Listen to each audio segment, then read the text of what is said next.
それではプログラムを We would like to resume the program. We will enter into part 2, Japan's progress and prospects. First of all, we would like to receive introductory remarks from Mr. Takeshiro Tsuyoshi, Vice Chair of the Executive Board of Renewable Energy Institute. Please. Allow me to speak seated because I have injured my leg. So once again, good afternoon, everyone. Thank you very much for joining us today. I would also like to thank all of you for your continued warm support and encouragement for the past 15 years. I would like to offer her my sincere gratitude. Now, for part 1 of the morning session, what were your thoughts in mind as you listened to the discussion, the energy transition, which is accelerating in the world? I am not an expert. I used to be a banker. So I cannot give you an expert's view on energy, but under session 1, what was very impressive for me was, as Thomas has said, that I believe he mentioned all in past tense what was good about Japan, that renewables are much, much better than fossil fuels. That was also impressive. And also from Irina, we have heard that the competitiveness of renewables translate into competitiveness for the economy, and I fully agree with her. So I would also like to make my comments in that vein. And Amory also mentioned a very important point that renewables are so diversified. There are really out-of-box innovations that are happening, and Japan is lagging behind. So what is happening in the world is very different from what we see and happening in Japan. And Japan may be even far left behind, that it is now the age of electricity. There are so many opportunities. And we should not stand on the argument of fossil fuels dependence, that it will be too vulnerable for Japan. And in Japan alone, the sales of electric vehicles have declined as compared to all the other countries. He mentioned that Japanese policymakers have made a mistake, have gone wrong. I loved this statement very much. Now, I was thinking in my mind as follows. All solar power generation, all the Nobel laureates at the Bell research institutes have come up with the idea and inventions, but they were commercialized through the efforts of the Japanese companies. That at the time of inception, Japan was truly number one. It was a triple crown for Japan initially.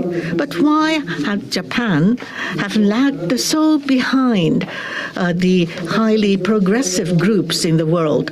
I truly regret the current situation, and can we really catch up?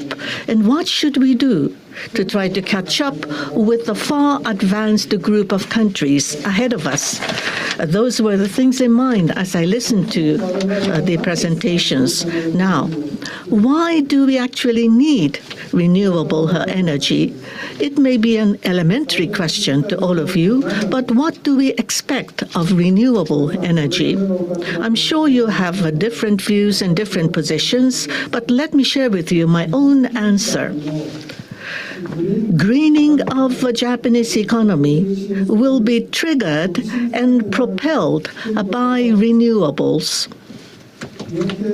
That is my position that unless renewable energy will spread and penetrate to all the corners of the Japanese economy, greening of Japanese economy will not be successful. Then why do we need greening of the Japanese economy? The answer is self-evident. With an economy with unchecked fossil fuels to emit CO2, the planet cannot survive. In order to maintain the safe planet as home to all of us, we need to go for decarbonization. This is inevitable. This is the ultimate ask of the whole mankind to move to decarbonized energy and not depend on the fossil fuels.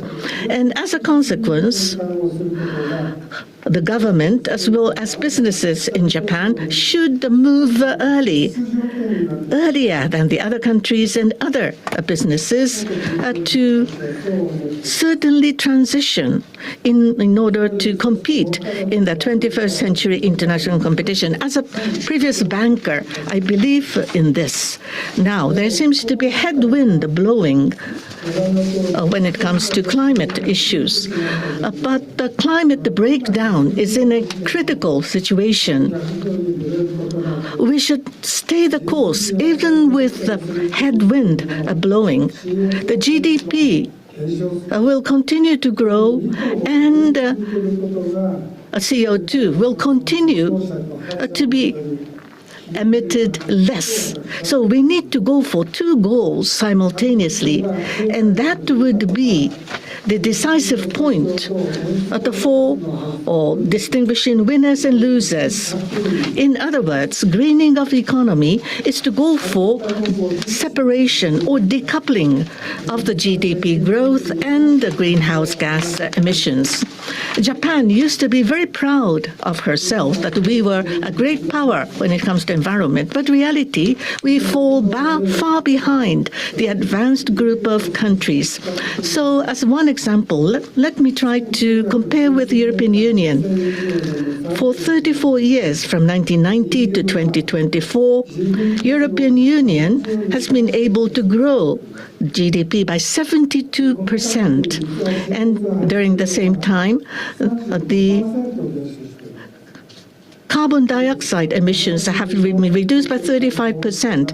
72%, the economy has gotten larger, but the CO2 emissions have been reduced by 35%. On the other hand, Japan, in the past 34 years, the GDP has grown only by 31%.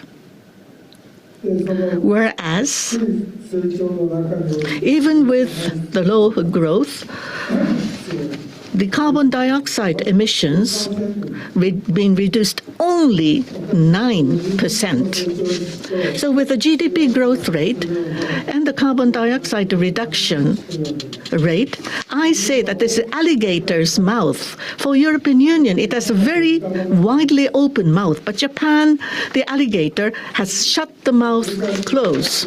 So if I may repeat, in the European Union, the growth rate of GDP has been more than double of Japan. But even so, the CO2 emission reduction has been 4 times as large as Japan's own reduction. And such elementary facts must be understood fully. So looking at what is happening here,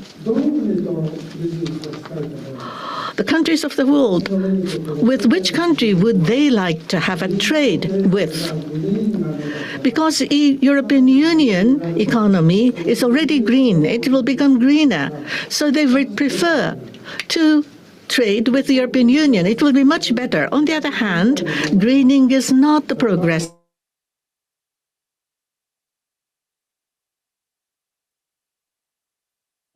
This is something we should not let it as is. So greening of the economy, the renewables are so crucial. And for a country where the status of renewables are declining, we will be cast out in the 21st century. We should not be indifferent that renewables are only suitable for smaller things. It is more superior energy today, something indispensable when we think about the international competitiveness of businesses and economy. As United Nations says, that the renewables will be the next protagonist, the next star in the coming age. The Saudi Arabian the Minister of Petroleum, Minister Yamani, has said once, I remember, the Stone Age was over, not because stones were no longer there. Now, what about the age of oil? The Saudi oil minister said more than, or perhaps close to 10 years ago, he has already said that. This is something apt. It is not that there are no more stones, that the Stone Age has ended. It is because stones were no longer useful. That was the real reason.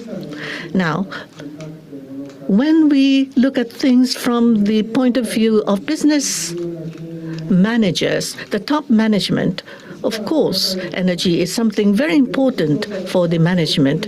For energy procurement, if you have long-term contract and the price to be fixed for long-term, that is most preferable. That the top managers don't have to think about energy anymore. That is the best situation. But fossil fuels will not give you that luxury because you do not know what will be the price tomorrow. So when I look at things, renewables, 20 years and 30 years of long-term contract and a fixed price, this is achievable for renewables. So renewable energy, when demand goes up, the price will come down. But for fossil fuels, when the demand goes up, the price will also go up. Which is better, would you think, from the management point of view? Now, I would like to say RE100 companies' CEOs, they would like to minimize the time necessary to think about energy and allow the time for other business decision-making. They would much prefer to do that. Now, with our forefathers working so hard at the initial the stage, Japan was able to have the world's #1 position in renewables. We used to be at that position, but we have discarded this by changing our policy. What a waste. So we need to become aware of this and how to save Japan from this trap. You need to show the true strength of Japan from now onwards. Now, why was Japan being proud of being at the top of the environmental policies? Why did we decline? What happened? You may wonder. There could be many reasons why, but what I focus on is, according to the economist who has been very active in Japan for many decades, Mr. Robert Feldman, have pointed as follows, that there is a reason in the Japanese characteristics and Japanese traits. If I may quote Mr. Feldman, there is a typical pattern for the behavior of the government of Japan. When problem becomes bigger and crisis happens, they hastily take stopgap measures. And when situations get a little bit better, they become complacent and do nothing. So crisis, the C, the response, R, and improve, I, and complacency, C, and I would like to call it CRIC cycle, CRIC cycle. This is what was suggested by Mr. Feldman. And Japan repeats the CRIC cycle. What do you think about this Crick cycle as coined by Mr. Feldman? I thought that the Crick cycle of Japan, I thought that Mr. Feldman have noticed this trait after the 3/11 or the Great East Japan earthquake and tsunami. But actually, Mr. Feldman has already stated this Crick cycle back in 2007. So 2011, when the earthquake and tsunami happened, Japan was truly in the midst of the Crick cycle. So how can we move away from this trap of Crick cycle? I am no imposition. It is too presumptuous for me to lecture, but there are several things that I would like to say.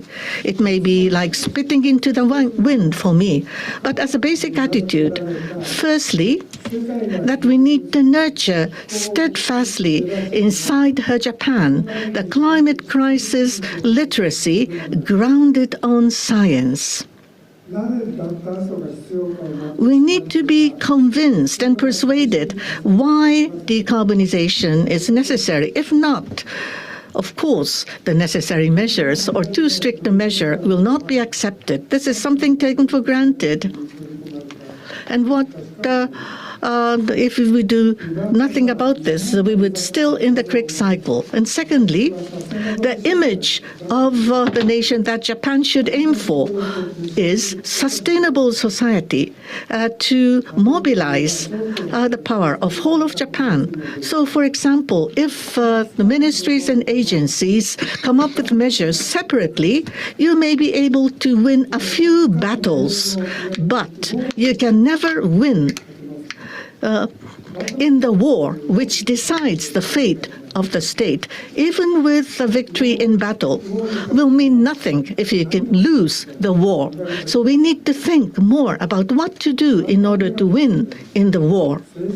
And thirdly, the place for policy debate should be moved from inner circle to open up to the public, to the open space. So, the choice of energy should not only be in the hands of the suppliers, but to be shared by the consumers. Both should have the right to decide. For energy should not be thought just from the energy perspective alone. The times for that is already over. In order to create a sustainable society, the society must move forward, and then and only then energy transition will happen, and vice versa. With the energy transition firmly in place, Japan will be able to change to a sustainable society. And with that basic attitude to be put in place, Japan should take back what we have lost. There are two things that we have lost. Firstly, there are two different senses of crisis. In Japan, the people here do not have that much of a concern over climate breakdown. Only a handful of people is aware of the situation. So this is something of a catastrophic situation. So climate breakdown, the sense of crisis is spreading all over the world. And they are taking measures and responses. And for greening of the economy, the economic competition is a survival game of life or death. But in Japan, we don't have any sense of crisis to that level. There is no sense of crisis to climate breakdown and no sense of crisis to the survival game happening on the economic front. So the Japanese people lack the two senses of crisis. And secondly, I think that we need two kinds of strong spirit. Firstly, to greening of the economy to happen, we must have the resolve to destroy things old. Unless we are prepared to do so, we cannot really create something good or right.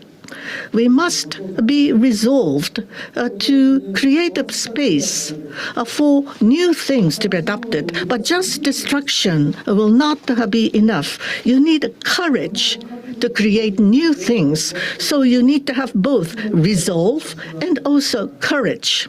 And with these two kinds of strong spirit with us, Japan will be able to survive and win in the competition. Now, my concern, I'm sure, for the business decision makers and energy-related people may already understand fully, even more than me. So I would not say any more on this. I have said the different things, but now is a time to remind ourselves of the quick cycle, not 10 years from now. Right now, the United States and Israel have been attacking Iran, and the energy crisis is happening because of that. In the Fourth Middle East War, back in the 1970s, there was an oil shock, energy shock, but the scale today is very different. At the time of 1970s, the war has led to the price, the hike. It was artificial import, the constraint. But this time, the production facilities and storage facilities of oil have been destroyed through bombing. So the supply capability has been impaired severely. So adverse impact on Japan could be prolonged. If so, the damages to Japan is truly a serious one. Iranian war, although it is an unhappy development, we should take that as an opportunity to full-fledgedly go for energy transition in this country. Now, if we are to once again fall into the trap of quick cycle, there will be any more bright prospects for Japan in the near future at all. This is the last opportunity, I believe, for Japan to move out from the bottleneck. Amory mentioned about the frog having courage to jump into the pond. We should be able to jump out as well. I would like to ask you the question. For climate change, there are possibilities of making two mistakes. One is, just like me, that global warming is coming and coming, and as we predicted, it was like a crying wolf. It didn't happen. And the other is those who say that global warming is a lie, but actually global warming comes. So there are two possibilities. Which mistake would you prefer? I imagine that I don't think anybody would like to make the second mistake. That I make a mistake would be happier. Even I myself would be much happier. But the possibility is almost nil here. What we thought would be not happening will actually happening right now. So never miss the last opportunity of recovery. This is what I would like to leave to Japan. And last but not least, we will move into part 2, the trajectory and the outlook of Japan. I would like to pass the baton to the illustrious experts in Japan. So from a amateur to the specialist and the authorities, I would like to change over. And I hope that you will be able to have a good learning for the afternoon session as well. Thank you. Thank you very much, Mr. Tsuyoshi. Next, we'll proceed to session 3, 15 years since 3/11, Japan's energy transition, achievements and prospects. We will be rearranging the stage before beginning. We'll be starting shortly. お待たせいたしました。 Thank you very much for waiting. We would now resume with the program. Session 3, 15 years since 3/11, Japan's energy transition, achievements and prospects. I would like to first of all introduce the panelists for this session. Shunichi Abe, Governor of Nagano Prefecture, Chair of the Renewable Energy Council. 続きまして、資源総合システムの一木治様です。 Mr. Ikki Osamu, CEO of RTS Corporation. 続きまして、京都大学の諸富徹様です。 Professor Toru Morotomi of Kyoto University. 続きまして、法政大学の Professor Hiroshi 様です。 Takahashi, Professor of Hosei University. 続きまして、経済産業省の Mr. Hirokazu Kobayashi 様です。 of METI, Ministry of Economy, Trade and Industry. Moderator will be Ms. Hiroko Kuniya, journalist. それでは国谷さんお願いします。 Kuniya-san, over to you. はい、皆さんこんにちは。 Hello, everyone. My name is Kuniya Hiroko, serving as a moderator. Now, it's 2:27 now for the session, and during the session, we will reach the time of 2:46 p.m. At the time, 15 years ago, when the Great East Japan earthquake struck. Therefore, before starting the session, let us express our condolences to those who have lost their lives and observe a moment of silence. I would like everyone to stand.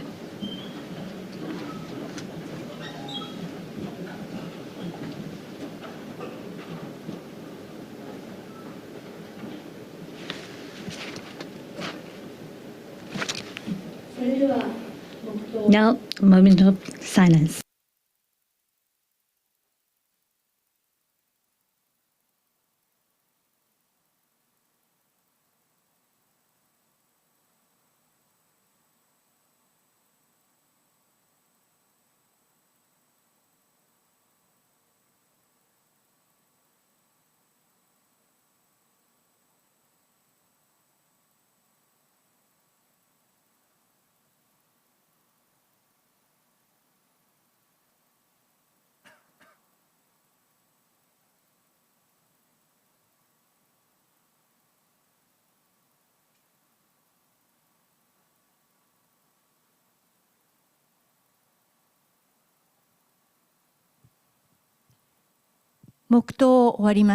Thank you, everyone.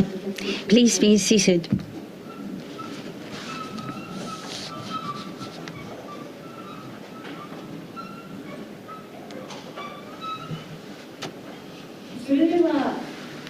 Now, let's start session 3, 15 years since 3/11, Japan's energy transition, achievements and prospects.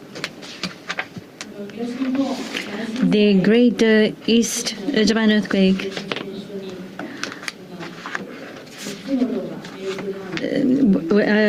led to the 3 reactors going into meltdown at the Fukushima Daiichi nuclear power plant. There was a shutdown of the plant, and because the damage to the thermal power plants, the vulnerability of Japanese electricity system has come to the fore.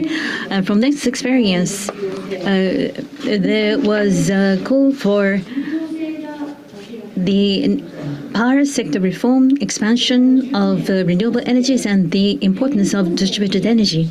15 years later, the share of renewable energy in the power mix as shown in the data this morning, has more than doubled compared to before the disaster, reaching 23.4%. However, as you have heard today, the renewable energy's competitiveness has become highly competitive.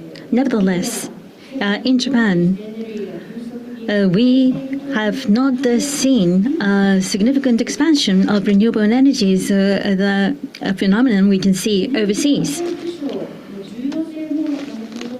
Against the backdrop of the heightened awareness of energy security, as mentioned by Mr. Sueyoshi, Japan's energy self-sufficiency rate remains at low levels at 16%. In order to achieve zero emission by 2050, which is Japan's pledge to the world, the 40% of Japan's CO2 emissions, which is accounted for by the electric sector, is still not seeing enough progress to date. And this was mentioned by the Chairman Kaberga. Japan must take on this opportunity of departing from energy poor country. And we must also alleviate the geopolitical risk. This is also the reason why we must work on the expansion of renewable energies. Therefore, let us review what has transpired after 3/11 and think of ways to expand the utilization of renewable energies. We will discuss challenges as well as the necessary policies amongst the panelists. Now, at the outset, I would like to ask each panelist to talk about the 15 years since 3/11 transition, achievements, and prospects. In terms of your presentation, I'd like to ask Morotomi-san, Professor Morotomi, to start. Thank you, and good afternoon. This is Morotomi from Kyoto University. So I will be the one to start the session with my presentation. It's been 15 years since the big earthquake and tsunami that happened in eastern part of Japan. And I believe the title of this session is 15 years since 3/11 and energy transition achievements and prospects. What kind of achievements were seen? I believe there has been big change and renewables, as Ms. Kuniya has already introduced earlier. In terms of percentage, it has been more than doubled. And the electricity system reform, there seems to be a little bit of a drawback more recently, but for renewables to be increased, that unbundling in the market has happened, and that the freedom of entry into the market has been opened up. So the so-called new electricity businesses are increasing in number, and there are many actors coming into the market, and the market is more open. And in order to increase renewables, what is happening right now is something of a prerequisite.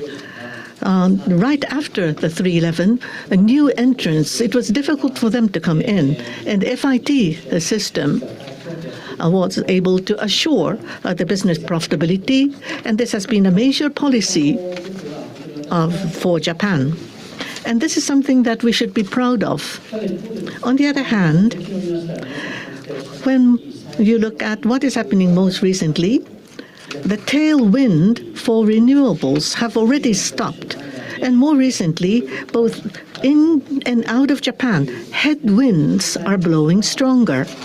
And for renewables investment, looking at statistics, for solar, the investment seems to be stymied.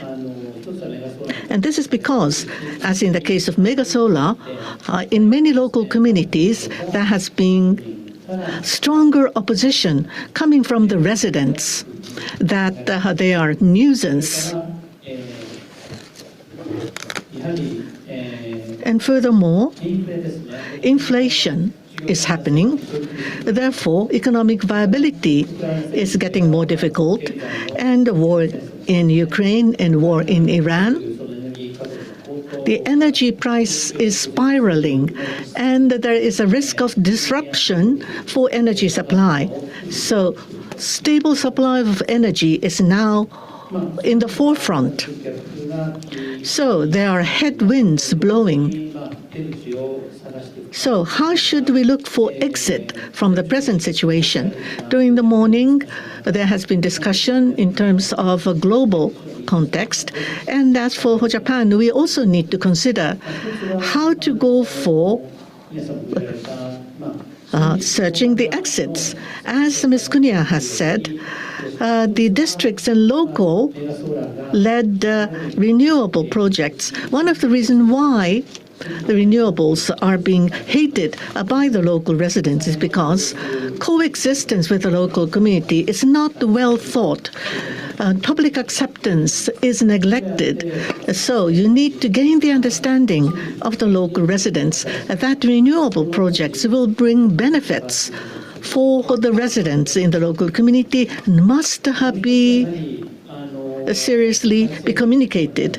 And this is not a topic for the new Takaichi government, but for economic security, how to position renewables. Now, renewables were mostly being promoted from the argument of the climate change countermeasure. So perhaps we need to rethink about this. Be it the perovskite or be it offshore wind, this is something of a very important theme that we need to consider. Now, the economic security is the point I mentioned already. If I may further expand on this, with the military, the crisis happening over Iran, would the third energy crisis have to happen or not? Now, with this situation happening, that Japan is too highly dependent upon fossil fuel, and this is a vulnerability for Japan. The stockpile for natural gas and coal is said to be about 1 month worth, and for oil reserve, it is said to be about 6 months worth. But if the situation is prolonged and disruption continues, all at once Japan will be plunged into energy crisis. And the biggest factor of the trade deficit is because of importing fossil fuels. And with the cheaper yen, Japan is suffering because of the trade deficits. So structural factor for Japan and the dependency on fossil fuels are strongly related. So we need to once again think about how to move away from importing and depending upon fossil fuels. The critical situation and developments internationally is giving us opportunity to think about this. Now, if I may a little bit change the subject, the Trump administration has repealed the Inflation Reduction Act, and that they have significantly cut off or removed any support and subsidies to renewables. But even though, and people have been saying that there will be a drastic reduction in renewable investments, but there was a very interesting story on Washington Post. The MAGA, those conservatives who used to, of course, support Mr. Trump, they are now giving good assessment to solar energy. That is to say, the United States need to ensure superiority over China on artificial intelligence. And another point is affordability, that they would like to have cheaper energy in the times of inflation.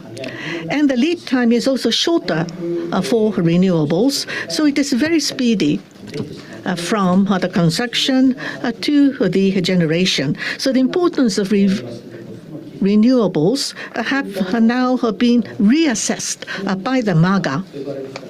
The so-called conservatives they have to admit the rationality of the renewable energy. It is speedier and cheaper, and that it is trustworthy. So we perhaps have come back to the original point.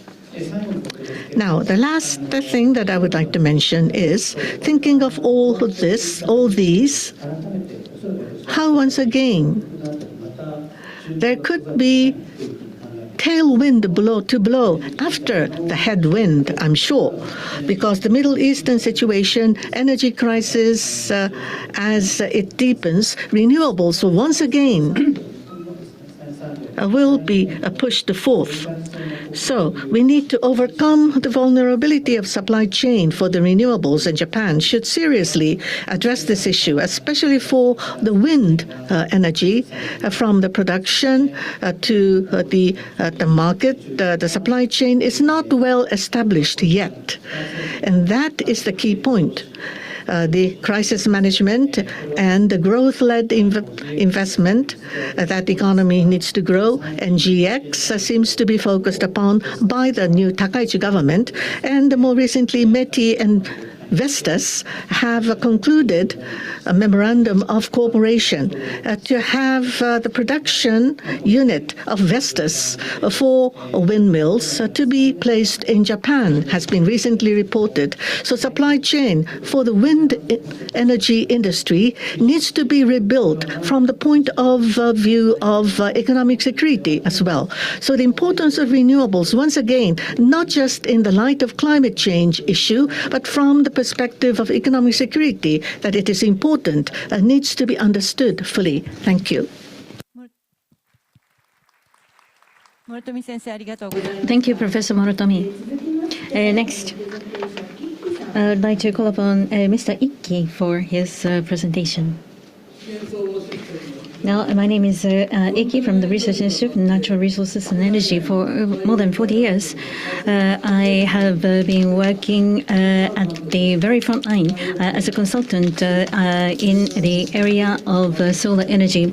So I'd like to talk about the history and also the outlook.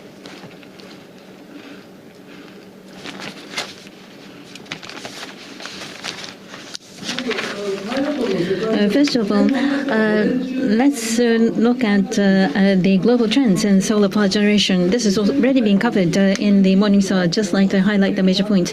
There was in the 2000s, the PV technologies made progress. There was also support, and global energy transition started in this time frame with the Paris Accord. Globally, there was a call for renewable energy and as a power source for dealing with energy security. In the 2020s, the aim was established to make this a major power source. This is not only as a power source, but electrification of heat use as well as transportation electrification was also taken into consideration. And this is the aim to be achieved in the 2030s. In the 2020s, in terms of installed capacity, solar energy was considered to be king, according to the IEA, and shortly become the largest power source in the world. After 311 in 2017, installed capacity was 72 gigawatts. In 2025, last year, 650 gigawatts was achieved. Therefore, globally, there is expansion of deployment. And let's look at the countries that are leading this effort, showing the trend from 2011 to 2024. You can see that in 2011, Japan was prior to introducing the FIT Act, and after FIT Act was introduced, deployment increase. But 2020 and beyond, there was a lag, and the installed capacity has not changed. Even though deployment has increased globally, therefore our ranking has been relegated to lower ranks. Now, there is a wide expansion in deployment, not just to specific countries. There was 6 countries with more than 10 gigawatts deployed so far. Next, I would like to talk about the evolution of solar energy in terms of evolution. Some people say it's reached its peak, but there's likely to be more technological advancements with the fusion with other technology. It will continue to evolve going forward. In terms of thermal and nuclear power was a core power source from the beginning, but that was not the case with solar energy. It started as a specialized power source, and then it became autonomous. And 2020 it became a self-consumption power source. And now going forward with the energy storage, it will continue to become a core power source. With the electrification of transportation as well as electrified heat, we can hope to expect further evolution of the solar power generation. Next, I would like to talk about the national systems of solar power generation adoption. The Energy Strategic Plan, in the 5th plan, METI was taking the lead, but under the Ishiba administration, there was a declaration for carbon neutrality by 2050. In order to achieve this goal, METI and Ministry of Education, MLED, as well as Ministry of Agriculture, Forestry and Fisheries were given mandate to formulate the 6th strategic energy plan, and each of the ministries have set solar energy deployment in the run-up to 2030. Kishida administration has also emphasized the GX. And under Ishiba as well as Takaichi administration, GX 2040 vision has been worked on. Each of the related agencies and ministries are now accelerating to adopt more. Now municipal governments are also involved. The central government and municipal governments are working together. There is also cooperation amongst the ministry as well as agencies to expand the deployment. Next, I'd like to talk about the new environment for solar power adoption. FIT was very instrumental in expanding this market. This is called the FIT market, a term that I've coined. And this is based on seeking volume by having full feed-in. By so doing, the installation capacity as well as price has led to the formation of the market. Now, cost reduction has been achieved to significant levels, and now we will be seeking not only volume but also quality as well. A stable supply of energy will be the focus, and a safe and secure as well as a low-cost affordable energy will be provided. This is based on autonomous technologies in terms of deployment. Now, I would like to talk about the 7th Strategic Energy Plan. Renewable energy is to account for 40 to 50%. Solar is to account for 23 to 29%. In terms of power generation, it will be akin to 300 billion kilowatt. And in terms of power generation, 20 to 280 gigawatt. Now, 77 gigawatt has already been deployed so far. So in the run-up to 2040, 125 to 200 gigawatt deployment is to be added. So we have to accelerate the speed by 2 times compared to the past. But the siting is very important. We are observing the formation of the market, as you can see here. Now, in terms of the current growth scenario and accelerated introduction case are shown here. The current growth scenario is based on the 7th Strategic Energy Plan, and solar is to account for 23%. That is the current scenario. 29% realization is considered to be the accelerated case. By so doing, we have looked at the growth of the market. For 2024, it was 4 gigawatts. There is a building market and non-building market for housing, public infrastructure, private facilities, ground-mounted agricultural land utilization, and offshore are also included. Now, up to 2035, building will be the focus, and from 2030 onward, the land-based as well as agriculture as well as offshore are likely to increase from 2035. For the building as well as for non-buildings will serve as the two wheels of a vehicle to expand the deployment going forward. In 2030, solar energy deployment was 7 gigawatt to 10 gigawatt.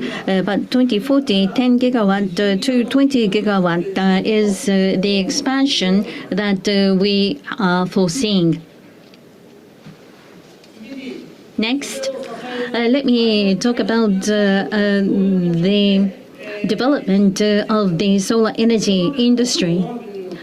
So far, the solar energy was comprised the hardware and introduction. That has been the focus. But going forward, in addition, maintenance and management based to achieve a long-term stable operation will be emphasized.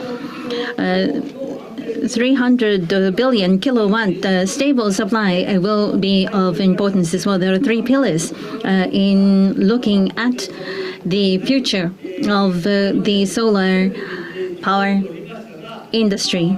We have been reliant on the government, but going forward, we need to evolve to become an energy source that is dependable. And this is the future image, vision for solar energy going forward up to 2040. Thank you. Ike-san, thank you very much. Thank you very much also for talking about the specific outlook. Next, I'd like to ask Governor Abe of Nagano Prefecture. Thank you very much. From my part, it is completely local story. From the person on the ground, I would like to offer my views. In terms of topics, energy transition is equal to what kind of society we would like to design and create. That's the basic point of my presentation. Earlier, I offered a moment of silence together with you. In 2010, I became the governor.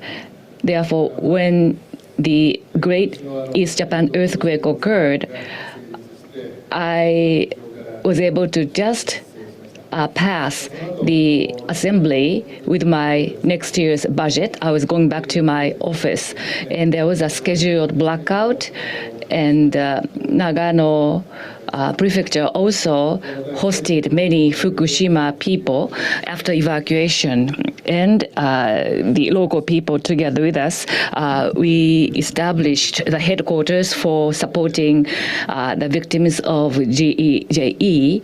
And once again, I would like to take this opportunity to express my condolences from the bottom of my heart. I was in Nagano when the disaster hit, and I think people in Tokyo were even more affected. And people living in major cities are dependent on regions actually in a day-to-day life, and maybe this is often to be forgotten. However, I think it came to back home that although Tokyo is prospering, without local communities, you cannot have energy or foods. Therefore, I hope that urban people have to discuss this issue of energy as well. I have been involved in local governance throughout my career. Therefore, I am always conscious about the distribution, decentralization of government. Now, energy issue exposed, this disaster exposed various energy problems because we are dependent on centralized large-scale energy system, and is it sustainable? That was the basic question. Back then, as the governor, I felt that because we had a nuclear accident, therefore something Becquerel and some new technical terms which we are not familiar with, they are hopping around in our head since the disaster, and we didn't know when the situation will be brought under control, and it is beyond our control. It was like a black box. Nothing was visible. And I felt that our energy system is just like that. Therefore, in that sense, the energy system, which is large-scale and centralized, just like major cities, it looks very resilient, very strong, robust. However, if once something happens, I think there is a hidden vulnerability in such a major system.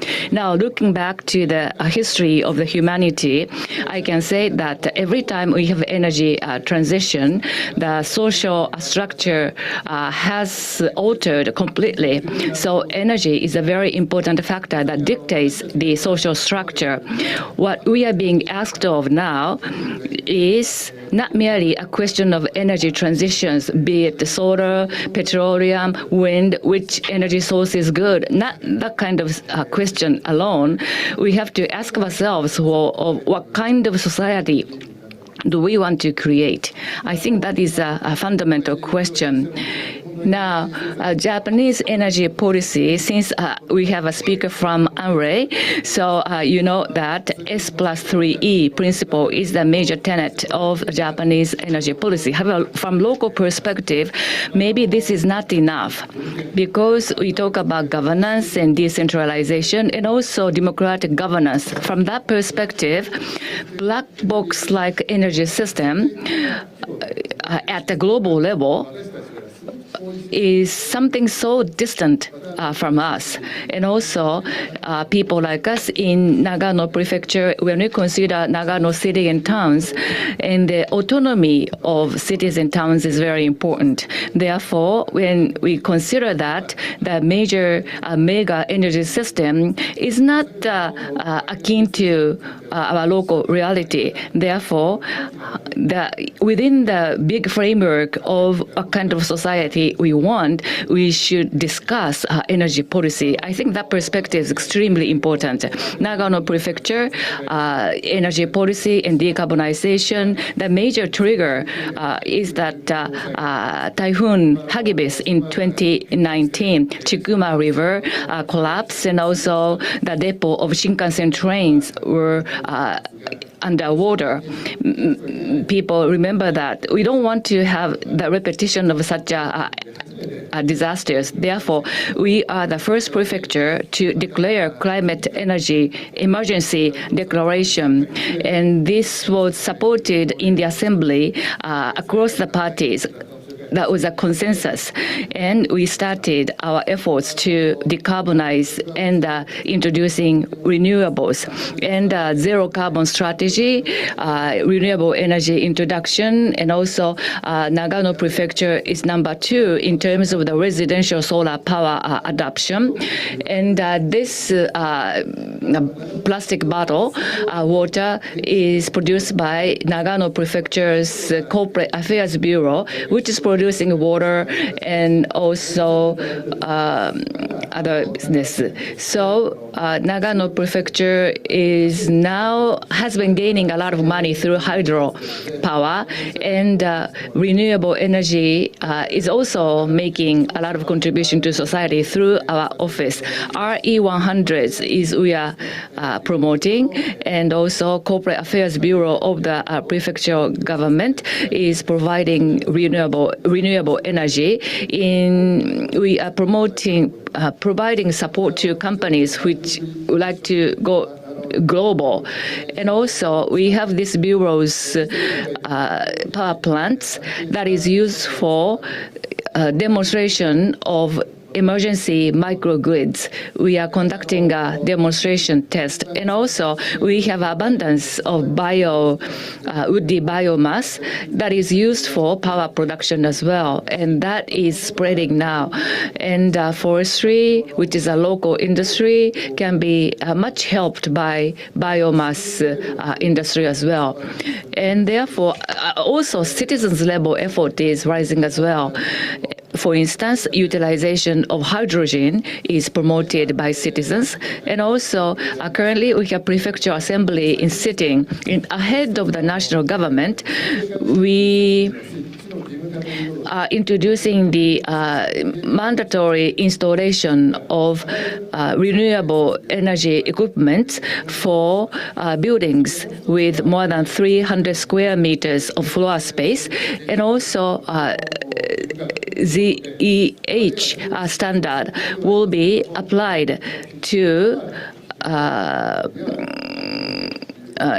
the new homes. This is going to be a new efficiency standard, which will be applicable in some months to come. And WWF Japan has given us a high commendation, and we are being helped by various prefectures, and Renewable Energy Council has now 35 members. And going forward, what kind of society do we want to create is something I want to discuss with you today. And also, people living in major cities like you tend to forget the fact that regions are making a lot of contribution to your day-to-day life with the produced food and energy. So choosing energy is a choosing the future society, in my view. Thank you. Thank you very much, Governor Abe. Now, power system and the selection of energy will have a bearing on what kind of society we are trying to pursue. Thank you very much for your insightful presentation. Now, I'd like to call upon Takahashi-san, Professor Takahashi. Thank you very much, Takahashi from Hosei University. My area of specialty, when I was asked, I often say the promotion policy of renewable energy and also power system reform. For the past 15 or 17 years, I have been studying how best we can increase the adoption of renewables. Now, in terms of what we have seen for the past 15 years, I thought this one page could go a long way. Japan versus Germany. It shows a power mix difference. On the left, you can see renewable energy, and as we have been discussing today, compared to the days before that nuclear power accident, we have been making a progress, but it is not sufficient because we have such a gap between Japan and Germany now. 2000, Germany was lagging behind. In 2010 to 2012, 10% difference occurred, and then the Japan is in red and Germany in green, and the gap between the two countries in 2023, 28%, Germany 60%. That is 2023. And Japan made an effort and made a progress, but Germany, Spain, the UK are making even greater progress. On the right, for your reference, nuclear power. Germany in 2002, they decided to move out of nuclear power. And 2010, we had about the similar share of nuclear, and now this is the result. 1.4% in 2023, and now it is 0. In the case of Japan, we are reviewing the nuclear power benefits, and 8.5%. Whether this is high or low, that depends. But we want to increase renewables, and Germany is increasing renewable energy and reducing nuclear power, reducing thermal power plants. And particularly in recent years, the renewable adoption is declining in Japan, as people say, and I have been worried about that trend. And Kobayashi-san will be talking after me, but renewables priority ranking has been perhaps dropping for the past 4 years or so. That is the concern that I have. Vertically, you have distributed resources, including RE, and to the bottom, nuclear and centralized resources. And I consider power market reform. So to the right, you can see competition and free market. So that is the right-hand side. A monopoly in the world, electricity market was a monopoly market. Therefore, 2001, before 2001, we were in the bottom left quadrant. And then gradually, as you may forget, under the Democratic Party administration, we made an effort to move to the upper right quadrant. Although the decision was made by the LDP for the transformation of power market, competition-based and the distributed resources and RE introduction was policy announced. However, the priority ranking of RE has been coming down, and also we are not seeing a competitive market functioning. And therefore, the government is providing money, and naturally, the market mechanism is not functioning. That is the kind of recognition people increasingly have, unfortunately. Then why is it that RE's priority ranking dropped? There are 3 points here. Firstly, in short term, NIMBY, not in my backyard, local community, local residents don't want to suffer from the siting of renewable energy. Therefore, there is a local opposition. That is a fact, and we have to do something about that. But on the other hand, the government's direction is such that RE priority ranking is actually dropping. So if you listen to the government, they say that RE is important, nuclear is important, thermal power is also necessary, and that is the explanation given by the government. Is it really the case? We have to consider that more deeply. And third point, as was said in the morning session, from the security perspective, in Japan too, conservative politicians are raising their voices, and maybe we shouldn't use Chinese-made solar panels, and such a criticism is gaining their voice, and as a result, RE's priority ranking is dropping. The total generation is 100%. Therefore, on a relative base, other sources are also necessary, not only renewables, people say. The future prospect, I have been involved in renewables, and renewables are very valuable power source, particularly economic security, which is attracting a lot of attention now. From that perspective, renewables are very precious because Japan should promote renewables, including solar and wind, for the sake of economic security. This is something I would like to appeal to you. Still, some people say that the renewables are quite unstable, but the technology can solve that issue. And looking back to 15 years ago, what kind of sources should be prioritized? That was discussed 15 years ago, and we should come back to that basics once again. And in that sense, Renewable Energy Institute can play a big role, and I would like to work harder as well. Of course, siting issue, NIMBY issue has to be addressed solidly, needless to say. And also, end of life panels, recycling has to be promoted. And also, third point, and good, excellent projects can be discovered here and there in the country. And some people say that there is no more place to site the solar panels. However, as was explained by Mr. Iki earlier, the solar panels can be installed on top of the roof or on the walls. Therefore, we can find sites distributed, as Governor Abe emphasized, we should move to distributed energy system. So this is the direction. I think we are promoting this when 2012. If we have this distributed energy system, inevitably that has to involve local community and the consumers as well, and we can move to demand response and VPP side. Thank you. Thank you very much. Now, last but not least, I would like to call upon Kobayashi-san. Please comment based on the talks of others as well.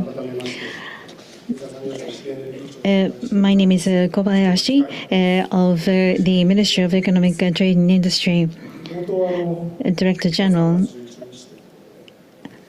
This is 3/11 today, and we provided a moment of silence, and we're together. And 15 years ago, regarding the greatest Japan earthquake and Fukushima Daiichi nuclear power plant accident is what I would like to start off with. To the victims of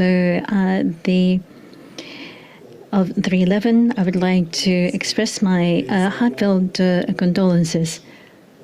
And for Fukushima and for the affected area, many people have worked very hard for reconstruction, and in fact the process is still ongoing. For those of you who have made a contribution, I'd like to express my gratitude to all of you. Now, I wanted to say this because it is 3/11, and also to talk about today's theme. Looking back on the energy policy, I would say that 3/11 was a major turning point. The ANRE, the Agency of Resources and Energy, was established in 1990 after the oil crisis. After 50 years have passed. Looking back, the oil shock, oil crisis, as well as the greatest Japan earthquake, these have been the two events that have had a profound impact on the energy policy of Japan. It provided significant turning points to our policy. Now, in the first half, I was asked to talk about the look back on the past 15 years. I would like to cover this point, and as other panelists have mentioned, there have been significant changes, and power reform has been promoted as well. The distributed power, renewable energy, as well as the FIT Act has been enacted.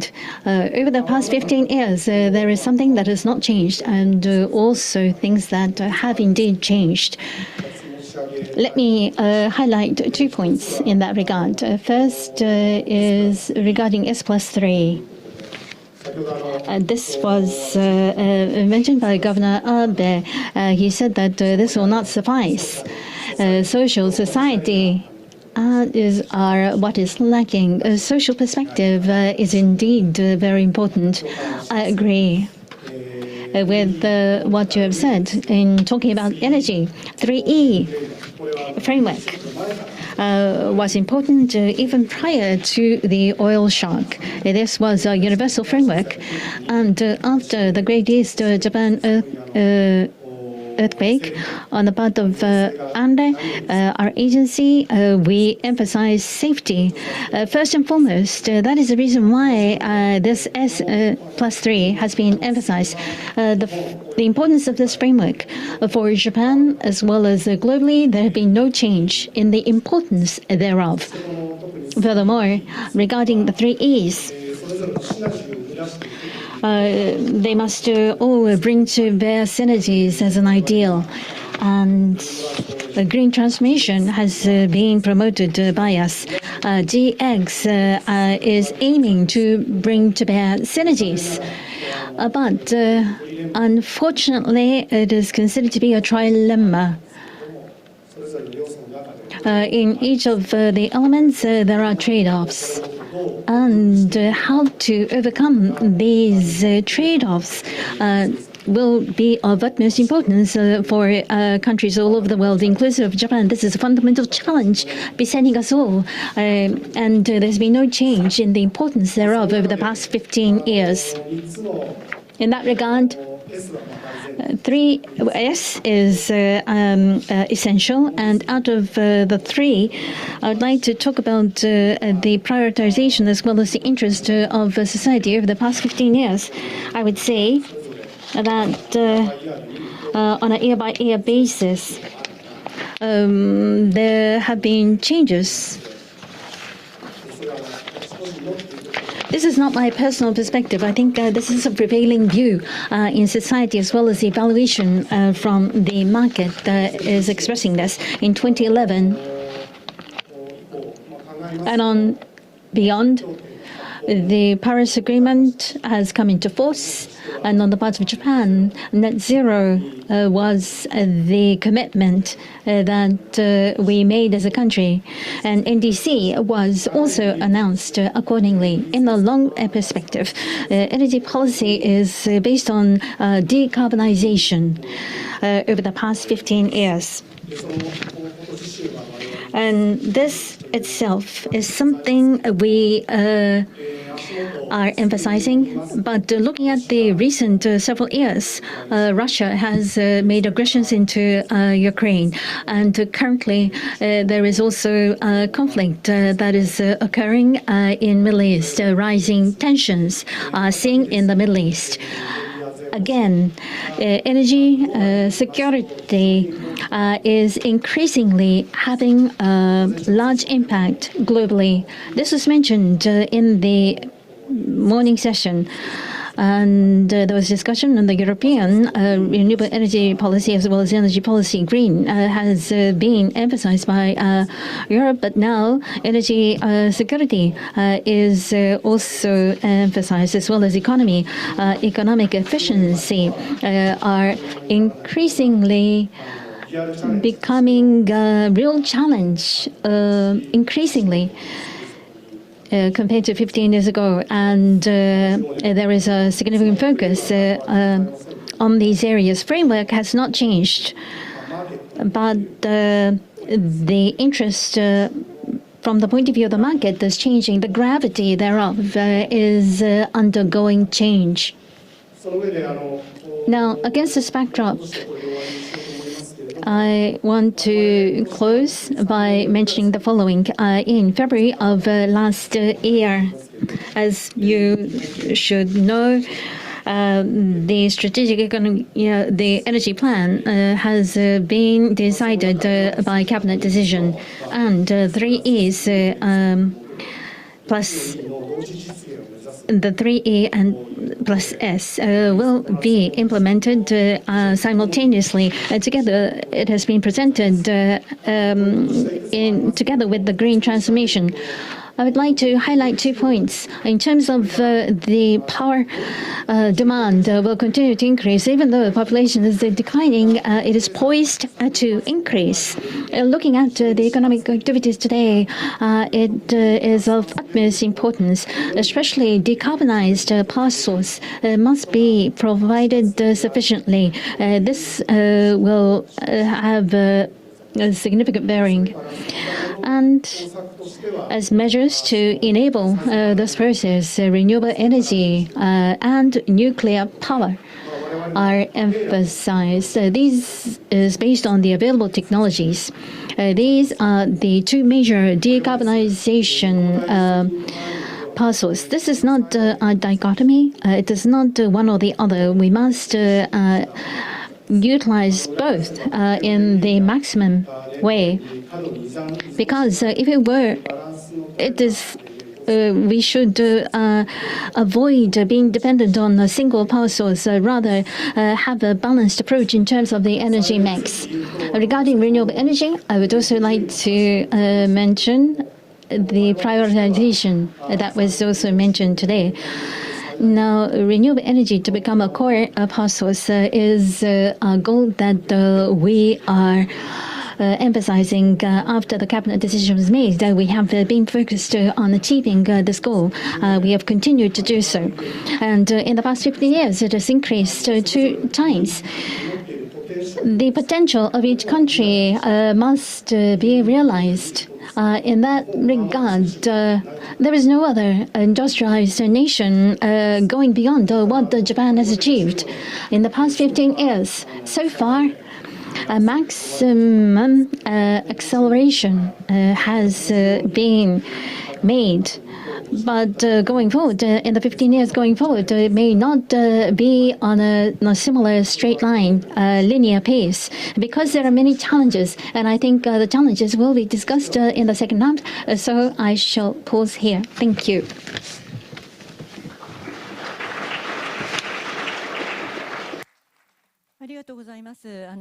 Thank you very much, Kobayashi-san. Kobayashi-san, you mentioned about the 7th Strategic Energy Plan. And in terms of geopolitical perspective, as well as market trends, there is a real challenge besetting us all. The environment is undergoing a significant change, and against this backdrop, the maximum utilization of renewable energy in Japan is required. But in the 7th Strategic Energy Plan, renewable energy by 2040, 40% to 58%. In the 6th plan, is 36 to 38%. Therefore, is this in line with maximum utilization? It seems that the significant increase cannot be expected in the decade. In 2050, zero emission must be achieved. That is only 10 years away. Now, in 2040, renewable energy ratio is being increased by many countries in the world, but it's too low for Japan. There is observation that it may be too low. So what are your views under the new circumstances? Thank you very much for your question. In 2040, in the Strategic Energy Plan, we have presented the energy mix forecast. And as you have rightly mentioned, 2040, renewable energy accounting for 40% to 50%. That has been presented in the plan. And solar power is the major source. 23 to 29% is expected as per the plan. In terms of wind power is 4 to 8. Breakdown has been presented in the plan, as you know very well. In 15 years, we have to double these numbers. This is where we are at now. Now, we are responsible for energy policy, and I would say that the goal is very ambitious. This was also mentioned by Ikki-san. We have to identify areas where we can increase renewable energies. In order to enable this process, physical aspects must be taken into consideration. Siting is important. We need location to install this. 3 E's must be emphasized. Therefore, there has to be economic rationale. And community symbiosis, as well as social aspects, must be considered. Looking at this globally, solar power has become competitive, price competitive. It is becoming more competitive. And globally, we believe it is poised for further growth. And I think Japan can also benefit from this trend. But there is solar power to solar power or wind power to wind power. If we make this comparison, the business cost prevailing in Japan is such that with the good wind conditions, good sunlight, if we compare on apples-to-apples basis, Japan's cost is still high. This is something that I'm sure people on the ground are feeling this as well. Therefore, financing is hard to come by. I'm sure you feel the same. Challenges.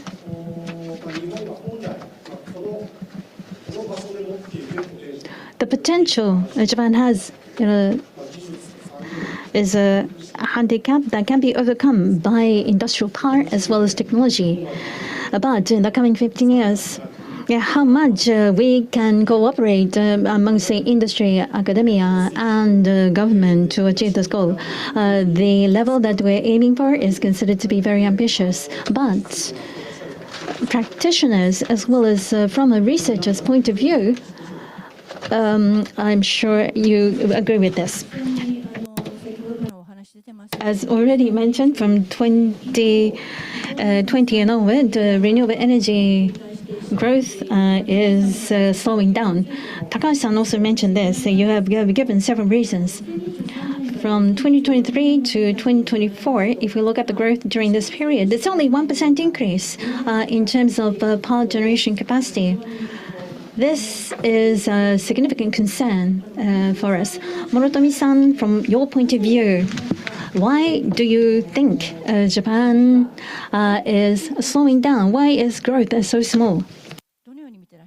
So what is your view, please? It is not that we are lacking technology. Technology is there. But then the premises and preconditions are not really being well developed. Solar, this is typical. The FIT, the purchasing price is coming down. Of course, you could turn to FIP, or there are cases of utilizing PPA. But in any case, the FIT prices are coming down, and inflation has started to pick up from 2022 onwards. So the price of the materials and components are shooting up, and if you are to import the panels from outside, and with a cheaper yen situation, it would be even costlier. And this is something unique to Japan. There has been a shortage of the people because of declining population, and cost is going up, but the purchasing price is coming down. So it is the reverse, the spread situation. And as you know very well, why did the Mitsubishi Corporation had to withdraw from all three projects? That's because the cost aspect, it is not economically viable at all. So this is something to do with the economic policy for the whole the country, to do something about the exchange rate of the yen, or try to rebuild the resource related the policies. And I would like to ask Mr. Kobayashi, for offshore wind, they are now trying to rebuild the system itself for auctioning and so forth. And after Mitsubishi has exited, how to induce the other investors to come in? And with the auction has been reformed, the second round and third round. If there is no more economic viability, the long-term decarbonization auction system needs to be adopted. So economic conditions, the conditions for subsidies and support need to be improved. And because we have inflation, indexation may be a necessary mechanism as cost goes up, and the financial resources are being reduced. You need to help them. And during the morning session, has there been any discussion with overseas experts? For example, in the case of United Kingdom, CFD prices have been supported. It has been moved up, but the government was slow in trying to respond to the situation. The FIT prices are coming down, and for offshore wind, the price was asked to be the lowest. So you need to change the policy from now onwards. The renewables other than solar has not been expanding, including wind. In the case of Japan, wind resources are quite abundant by international standard. Now, Professor Takahashi, what is the reason why other renewables other than solar didn't make a progress? Well, onshore wind has not been introduced in a large way. That is a unique feature of Japan. Germany has introduced a lot of wind, but onshore is 5 times large compared to onshore. Therefore, major advanced countries start with onshore wind farms, and then when there will be no more place, they turn to onshore. For many reasons in Japan, onshore wind didn't make a progress, and however, since the foreign countries are focusing on offshore, Japan decided to go offshore as well. There are some wind-related businesses in the audience, but of course it is difficult to establish a good relationship with local community. But that is a fact. However, you have to spend the time and money to find a good site onshore, establish a project which it can go hand in hand with the local community. That effort is necessary. In doing so, the government needs to support that effort, and also local governments have to come on board to decide which area is a good site and which areas are not. That kind of rule has to be firmly established, and also you have to make sure that the benefits and profits go back to local community. That is very daunting exercise. Since I am a researcher, I only say this. I apologize for that, but I think you have to build a track record on onshore wind farm. That kind of effort is more necessary. In parallel with that, offshore wind has to be cultivated as well. But so I think this is the room where you can find room for further efforts. Now, Professor Morotomi and Takashi-san, having listened to them, what are your thoughts, Kobayashi-san? Thank you very much. Now, in terms of wind power, it was discussed as a focus. So let me respond in terms of wind power. In terms of offshore wind power, as mentioned by Professor Morotomi, your understanding is what I agree with. The external environment, business environment, was subject to inflation, and there was also a weak yen that was having an impact. It increased the business cost over the past several years. Compared to 5-6 years ago, there was an opportunistic outlook. It was no longer viable more recently, not just in Japan, but also in Europe as well. Auctions sometimes were not viable, and some operators also withdrew from projects. A similar environment is seen in Japan. In terms of policy, I would say that the intensity must be increased. In other words, the private sector companies will be involved for more than 30 years. So we have to make sure that the project will be viable for them over the years. It has to be profitable, and financing must be accessed, and therefore government must provide support to enable this. We have enhanced our effort from the summer of last year. I think there is a wider array of support provided by the government. As an emergency measure, I believe we have made headway, but over a longer term, we have to make sure it becomes a sustainable business for all. And therefore, we must cooperate with other players of the world to create a market. 2 days ago, as mentioned today, with the wind turbine makers of Europe, we have discussed the possibility of establishing a supply chain in Japan. Therefore, we are on the way to establishing a market here in Japan. But this is the major focus for us to make a renewable energy core power source. Therefore, we hope that you will observe our efforts continuously, and efforts must be made by private sector companies so that we can make improvements without extra burden on the citizens. Regarding the land-based facility, the best locations are becoming saturated. Therefore, with the business operators, we find it difficult to cite new facilities. This can be said for land-based wind power as well. Thank you. Thank you very much. Well, if I may change the subject to more of focusing on locality. So, Mr. Abe, I believe it was July 2011, the 35 prefectures have come together to form the Association for Renewable Energy to try to utilize more the renewables. But it's been 15 years since then. So what is your assessment of the activities of the association?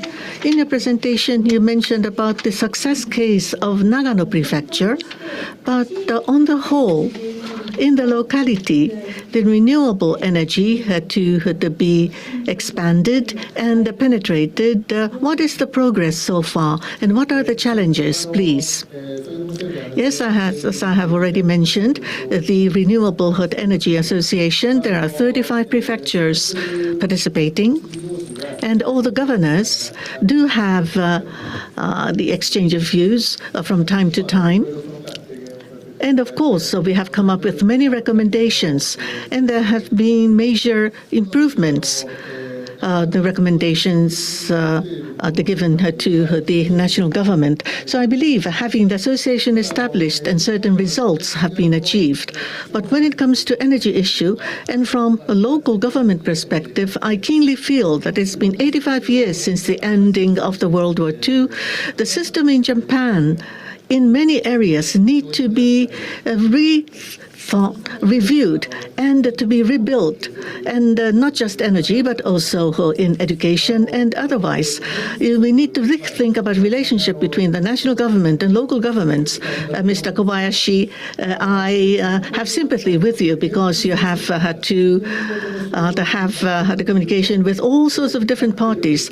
About the local governments, there are cases where they are having as their job taking up the energy. For Nagano Prefecture, the small hydros as a policy here have been promoted, but not all the prefectural governments have in their gambit the electricity issues. Why renewable energy is not progressing that much? Let me share with you some of my views. The relationship between the national government and local governments, we need to make it more appropriate and more optimized. And there are things that local governments can do and should do, but there are things that we should ask the national government to do. For example, on page 13, the slide, for biomass, we are trying to have biomass power generation, but energy policy alone will not make it happen. You need to integrate with the forestry the policies. It is not that we can just carve out the power generation part from the mountains. So how to utilize the lumber, the trees, and how to ensure that we have enough manpower for that. But when it comes to government, we tend to see the problem of silos. And for the supplier side, the silos. But from the local government, we always take the point of view of the consumers and businesses. So you need to have more horizontal and a sort of a cross-sectional policy to be undertaken. So the UNRI itself will not be sufficient enough. Those people on the ground should have much closer contact with the other government agencies and so forth. The comprehensive power, earlier in Mr. Iki's presentation, he mentioned solar power has to be raised. In order to achieve that, many agencies' efforts, including MLET, Agriculture Ministry, the METI, and all the related ministries and agencies have to collaborate. For one thing, the mega solar, there is a negative atmosphere toward mega solar. In order to solve the APEC package of mega solar measures has been announced by the national government. Therefore, inappropriate solar PV will be regulated more tightly, and also the onshore solar PV, including the elimination of FIT and FIP, is a possibility. Therefore, the third-party organization will come into test before the construction. And Mr. Iki, this comprehensive perspective and also the announcement of the package of mega solar measures, do you think this negative atmosphere vis-a-vis mega solars will be resolved in your view? Well, firstly, mega solar measures package.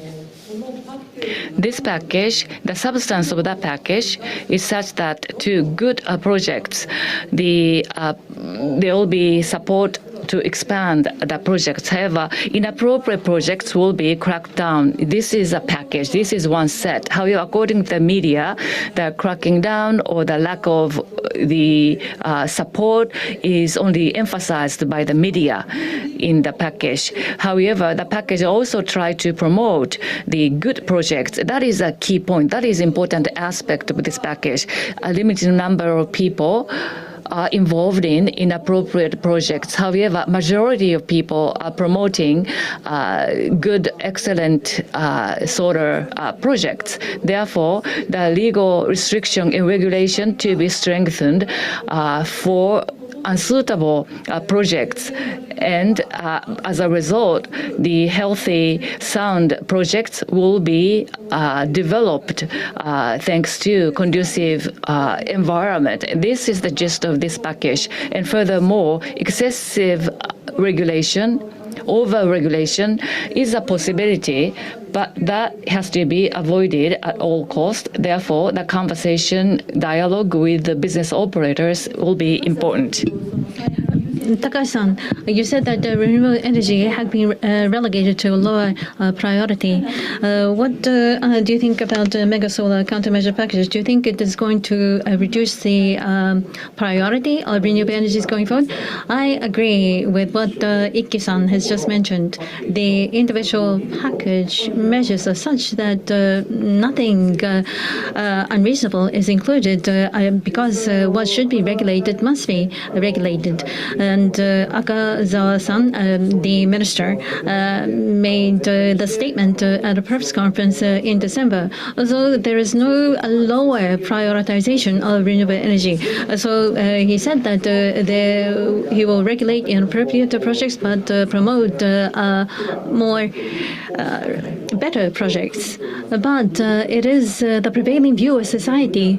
There is a prevailing view that renewable energy cannot make any more progress. But there are very promising projects. I went to Setouchi City recently, and the salt field, what used to be a salt field, can be utilized, and it is one of the largest mega solar projects that is being supported by the mayor as well as the local government. This is mega solar that can contribute to the local community. There are such projects, and in such a case, there will be no opposition from the local community. So we have to share this and also communicate the successful cases. That is of utmost importance. A better narrative should be communicated. That this is important. As you mentioned, the NIMBY, the not in my backyard a way of thinking seems to be getting stronger, but we need to overturn the situation. But that is not something very easy to do. Yes, it is not easy, but unless we do that, there will be no future for Japan. So that is how serious the situation is. The business, the government, the researchers, everyone should get together. So this is to do with the crisis of security. Morotomi-san, you have been emphasizing the importance of decentralization, local governance over the past 15 years. How much progress did you see? And also economic security, as is often talked about today, energy security, importance of those securities. Based on that, the renewable energy related industry or supply chains, resilience of these sectors will be important, and local promotion of renewables have to go hand in hand. And do you think this will be a tailwind for the local adoption of renewables? Yes, national perspective, also the energy and economic security, and also offshore wind, that is major large-scale renewables on one hand, and also renewables and also biomass and locally driven energy, bottom-up type, including microgrid. So these two types of energy systems is important from top and from bottom. I don't know if that way of putting it is appropriate, but however, these two types of energy systems are important. But relatively speaking, distributed and bottom-up type energy system, the latter one, namely, is not growing as much as we expected. 15 years after the great disaster, the progress has been made.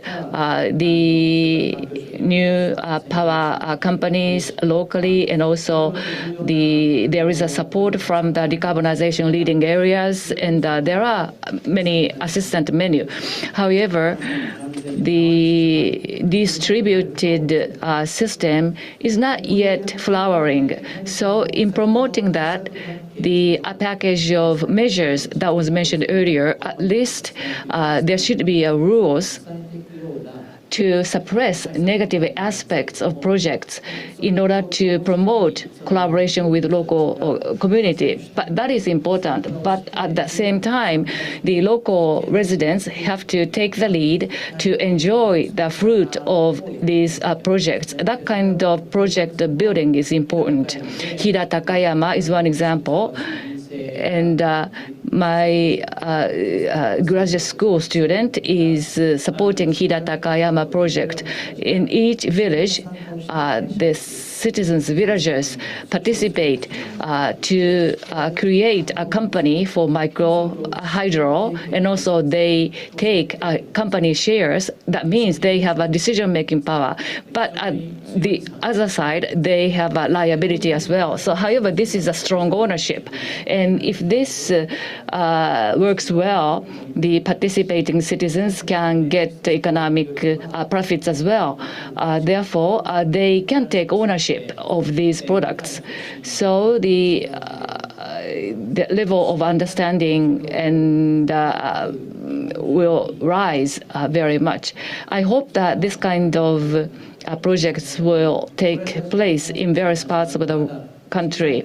And this is only a small move after the disaster. However, before the disaster, such a project was non-existent, and I want to grow this kind of project. Iki-san, from the demand side, to take the initiative to increase deployment.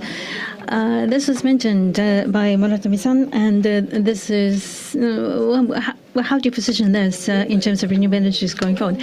According to the FIT Act, the deployment is increasing, but the installation cost is now reducing. Therefore, PPA method will become viable, and the third party can establish the installation and the renewable energies PPA, and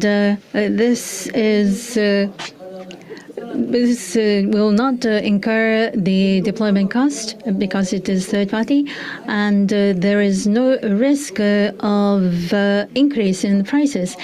And this is a method of PPA that can be adopted. Currently, PPA is 15 years or 20 years, very long term. Therefore, the major companies as well as the municipal government are making progress in adopting PPA. But even for individuals as well as SMEs, they should be able to introduce this by enabling the process through insurance, PPA insurance. I believe that PPA method should be further expanded and promoted, because if it's a full in, then is based on the assumption that the revenue will be increased. But for people who want to increase green power transition, this can become a major driving force to promote the usage. Therefore, the related ministries and agencies should enable a safe and secure mechanism to enable this. So that this will lead to further increases without increasing the burden for the citizens. And this can have a priming effect. Governor Abe, you mentioned about for the buildings with more than 300 square meters, the solar will be mandated. In Tokyo City, the rooftop solars have already been made mandatory for the commercial buildings, for businesses. So it is one step ahead. In order to produce your own power and electricity, the PPAs as a system should be perhaps a reform so that even individuals will be able to utilize the PPA method. Yes, for distributed energy, yes, that will be important for the local community. With the power of the local community, we need to promote the distributed the energy. I have given the city of Ueda and city of Ida the case studies already in my presentation. They are going ahead with these endeavors. And prefectural government level, of course, we are trying to do it in a joint basis. There was the issue of regulation mentioned earlier. Not just true for solar, but I think that the national government is having a hard time. And for us, the association already has given approval. So in an indirect manner, we have been working under the national government regulations and the law. I hope that it would be a more horizontal the system. I'm not trying to criticize the national government, but depending upon each and different the laws. For example, if we are to develop the forestry at the land, there are several safety aspects that need to be observed. But apart from that, you cannot really go into the forest. So you need to come up with the different laws. For Nagano Prefecture, we have our prefectural ordinance put forward to try to promote the renewables. Since I oversee everything myself, so we have gone beyond the boundaries of different sectors, and we always engage in dialogue with the residents. The national government always tend to depend upon subsidies and the such. But for us, we would like to have dialogue on the ground and listen to the requests and the complaints of the people. So what the national government can do with the regulation as well as the legal system, and there are both sides, promotion as well as trying to constrain. So how can the local governments, which is closer to the local community, how can we collaborate with the national government? That matters very much. Kobayashi-san, listening to other people, SMEs and individuals can use PPP, and maybe the bar should be lowered. What would you like to say to what Governor Abe said? Well, there are many points, and listening to other panelists, I thought the following 2 points in particular. One thing, mega solar measures package was mentioned earlier. at the micro level, inappropriate projects are seen here and there, and the bad money drives away good money. That kind of thing should be avoided. Therefore, we have to have a sound market so that future potential of the market to sell will be raised. That is the perspective we have. Therefore, if we look at the package very closely, we have common understanding. However, once again, if we look at society at large, are we applying a brake or are we stepping on accelerator? And perhaps this is a binary decision, but as was mentioned earlier, we want to grow what is good. And going forward, we have to be more conscious about that concept. And in that, there are examples of various local communities, local governments, as was mentioned by other panelists, and on the ground level efforts and also national government initiatives have to be combined in a very good way so that we can send out easy to understand message to the society. And once again, looking back on the past 15 years, that was the agenda given to us. Not only centralized government, but also distributed energy system, not only supply side, but also demand side and consumers' perspective have to be incorporated in order to improve resilience of the system. And we have promoted many initiatives from that perspective. And we have a half glass filled and half glass empty yet. So I would like to further make a progress. Now, lastly, to the panelists, I would like you to ask about what we should emphasize in order to expand the renewable energy so that we can communicate this to Kobayashi-san. Takahashi-san, please start. No, Kobayashi-san has summarized well, but I think the key word is distributed. This was also my last page of the presentation. Going back to basics, for each user will decide electricity or supply this and be involved in demand response. And there has to be economic benefit for each individual engaged, and this should lead to various resilience. So distributed system is the key. I want to emphasize this point. So, Iki-san, for the 7th Strategic Energy Plan, the target for introduction has already been set. And against this, on agency by agency and market by market, the targets and the pathways need to be made more visible so that we will be able to walk in lockstep, including the citizens. This is the way of thinking. Now, for mega solar with more than 100 giga, that's to say, there are constraints because of the variable characteristics. So, what to do with the surplus energy to be absorbed? Another thing that there is a constraint of siting.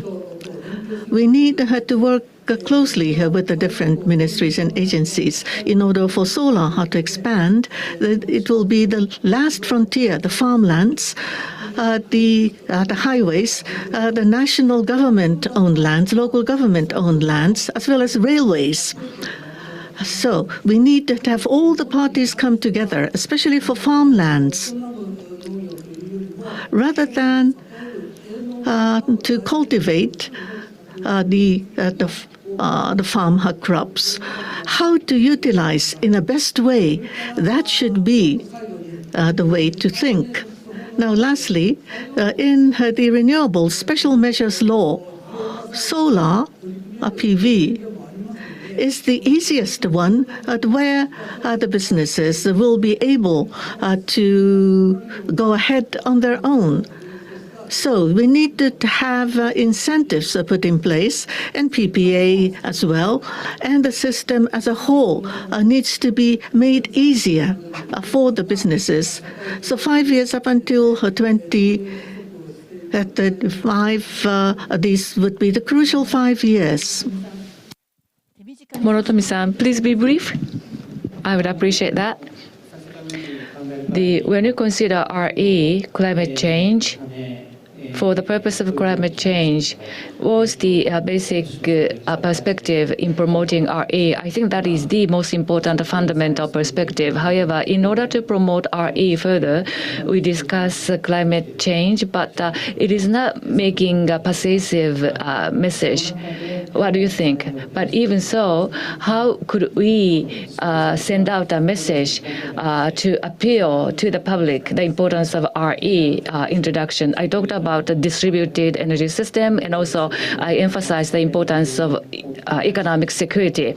That is because we haven't made much progress just turning to climate action. The industrial policy, including the Prime Minister Takaichi's policy, we have to make an investment and build an autonomous supply chain.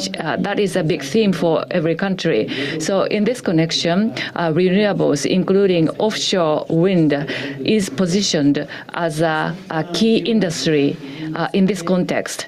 Therefore, together with climate change, we should also focus the economic security as well. Last but not least, Governor Abe.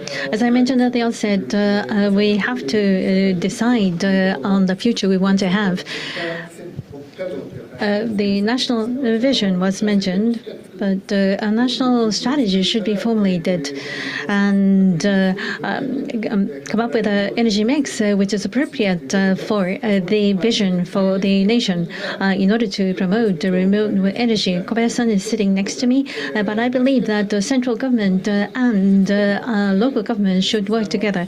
High technology level and bureaucrats are outstanding. Therefore, I think we should integrate forces together to promote this. I am in charge of the leader of the Council of Governors, and I'd like to be focused on this. Mr. Kobayashi, there has been many requests being asked of you. But with this, we would like to end the panel discussion. A big round of applause for the panel, please. Thank you very much. So can I ask the panelists to step down from the stage? So moving to session 4, Building a Resilient Japan Through Renewable Energy. We will prepare the stage, so please wait for a few moments. お待たせいたしました。プログラムを Thank you very much for waiting. We would now like to resume with the program. This is session 4, Building a Resilient Japan Through Renewable Energy. Here, we would like to introduce the panelists for this session. First of all, Ms. Mana Nakazora of Japan Post Insurance.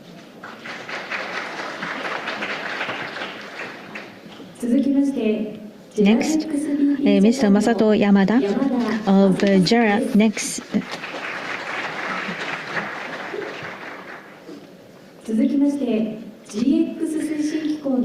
Mr. Hideki Takada of the GX Exploration Agency. Mr. Takeo Sugi of the Ministry of the Environment. Moderator will be Ms. Kae Takase of the Renewable Energy Institute.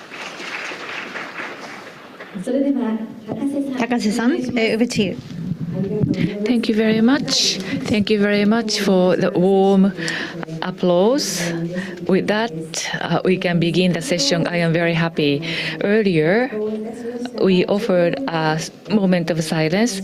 15 years ago, we had a Great East Japan earthquake. After that, Fukushima nuclear power plants, #1, caused an accident, and that caused a major debate regarding energy back then in Japan. I thought back then, we should should be vocal. We should say something. We shouldn't stay silent. The Prime Minister Mark Carney of Canada during the Davos conference earlier said that maybe people are not trusting what the. So I think we should withdraw some signs or message if that is wrong. So we have to go back to the basics as we felt 15 years ago. So we shouldn't be silent. We want to have a very animated discussion. That's what I want to achieve in this session. Can I have my slide? Yes. First of all, in order to set the tone, this is to review the cost of power generation according to the IEA, International Energy Agency. This is the U.S. Cost of power generation. I wish we had a Japan's version, but per kilowatt hour, I didn't have a data of Japan. That's why I am showing you U.S. data. Now, what is clear and obvious from this is solar PV, wind, onshore has become very cheap, and going forward, the price is likely to go down. The offshore wind is still high in terms of price, but it is likely to drop, and nuclear is a relatively high and costly power source. Next slide. Next one, yes. This is produced by Roma, researcher at the REI. This is restart of nuclear power plants. With that, 100% demand of electricity in Japan cannot be covered. After restart of nuclear power plants, some people say that it is okay, and some people say that we should build new nuclear power plants. So it is not a binary discussion. Even at the maximum, only 20% of electricity can be covered with nuclear power. However, 20 is very difficult to achieve. So realistically, green bar, 12% or 7 to 8% in green bar. So this is that realistic goal, but even so, these numbers are still difficult to achieve though. Next. Now, renewable energy is said to be cheap. However, integration cost is said to be high, according to some people. Integration cost, going back to mathematics of high school days, this is the slope expressed by slope. Therefore, that could vary. So what is most important is the overall cost. So whatever the slope is, overall total cost is important. That is a cost to be borne by the society. So our institute made a calculation with 90% of RE. On the right-hand side, you can see this is better compared to 40 to 50% share of RE, which is described in the strategic energy cost. Therefore, we can say that overall cost is lower in the case of RE 90% scenario. So this is the basic assumption I want you to bear in mind. Next slide. In terms of topic number 1, we have 3 topics to cover in this session. The very solid presentations were given in the earlier session, but that is not my plan. And I would like to have an interactive and dialogue type session. First, now challenges and values of renewables. And then we would like to go to the next topic of barriers to increasing RE in Japan and how to overcome those barriers. Those are the 3 topics we want to cover. Now, each energy has its strengths and challenges.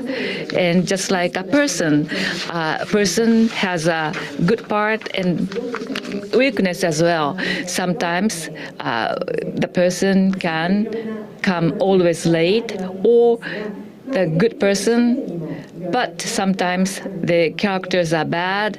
So energy too, it has a strength and value and challenges at the same time. In terms of challenges, which is often focused, is that RE is only benefiting foreign countries. Can I have next slide? And this one shows, this is from the Renewable Power Generation Association. The solar PV uses imported devices like racks and inverters that account for 25%, and the remainder is produced in Japan, 75%. However, once it introduced, this will produce energy for coming 3 decades. So here, that is the story of solar PV. Now, wind power. The Yamada-san, who has been involved in wind power generation for many years, please share challenges and values of renewable energy from your perspective. Yamada-san, please.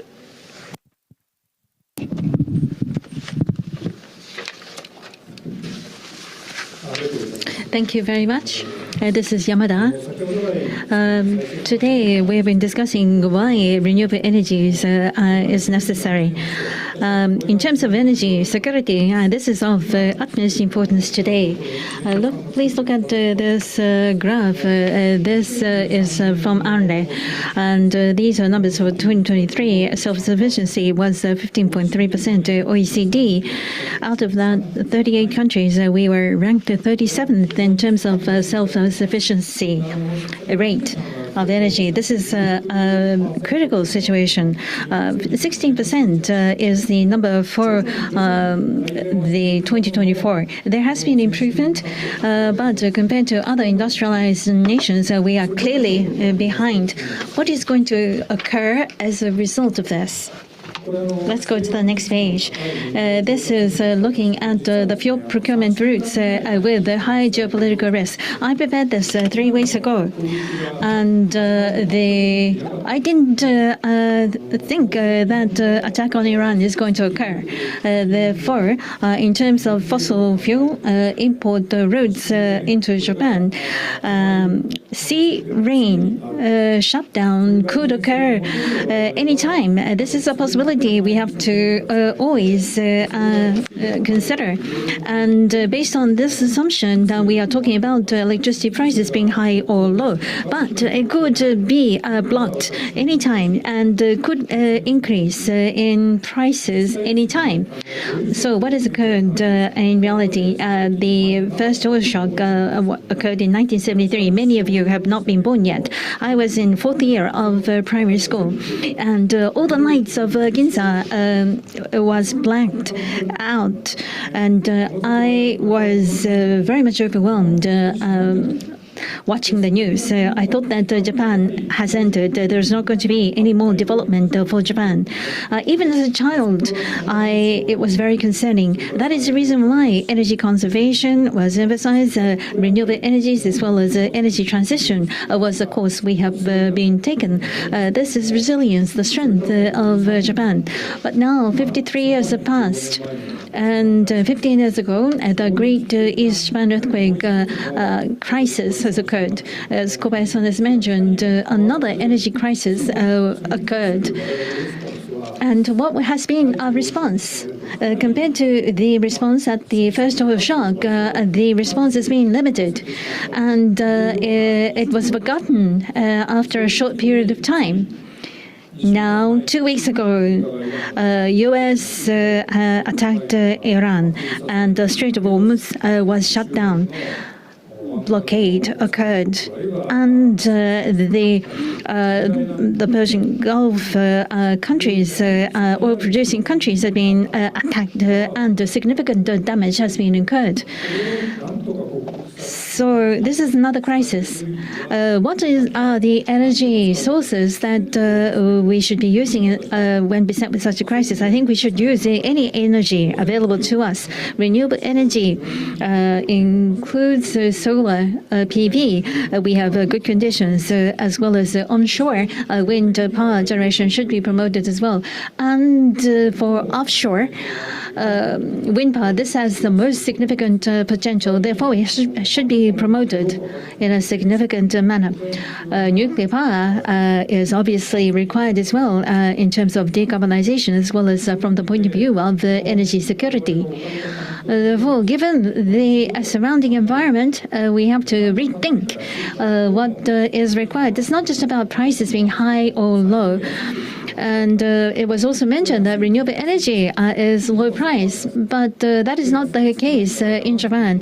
But that doesn't mean that we should not pursue it. Even if it's not low price, we should promote the renewable energy, and by so doing, prices can come down.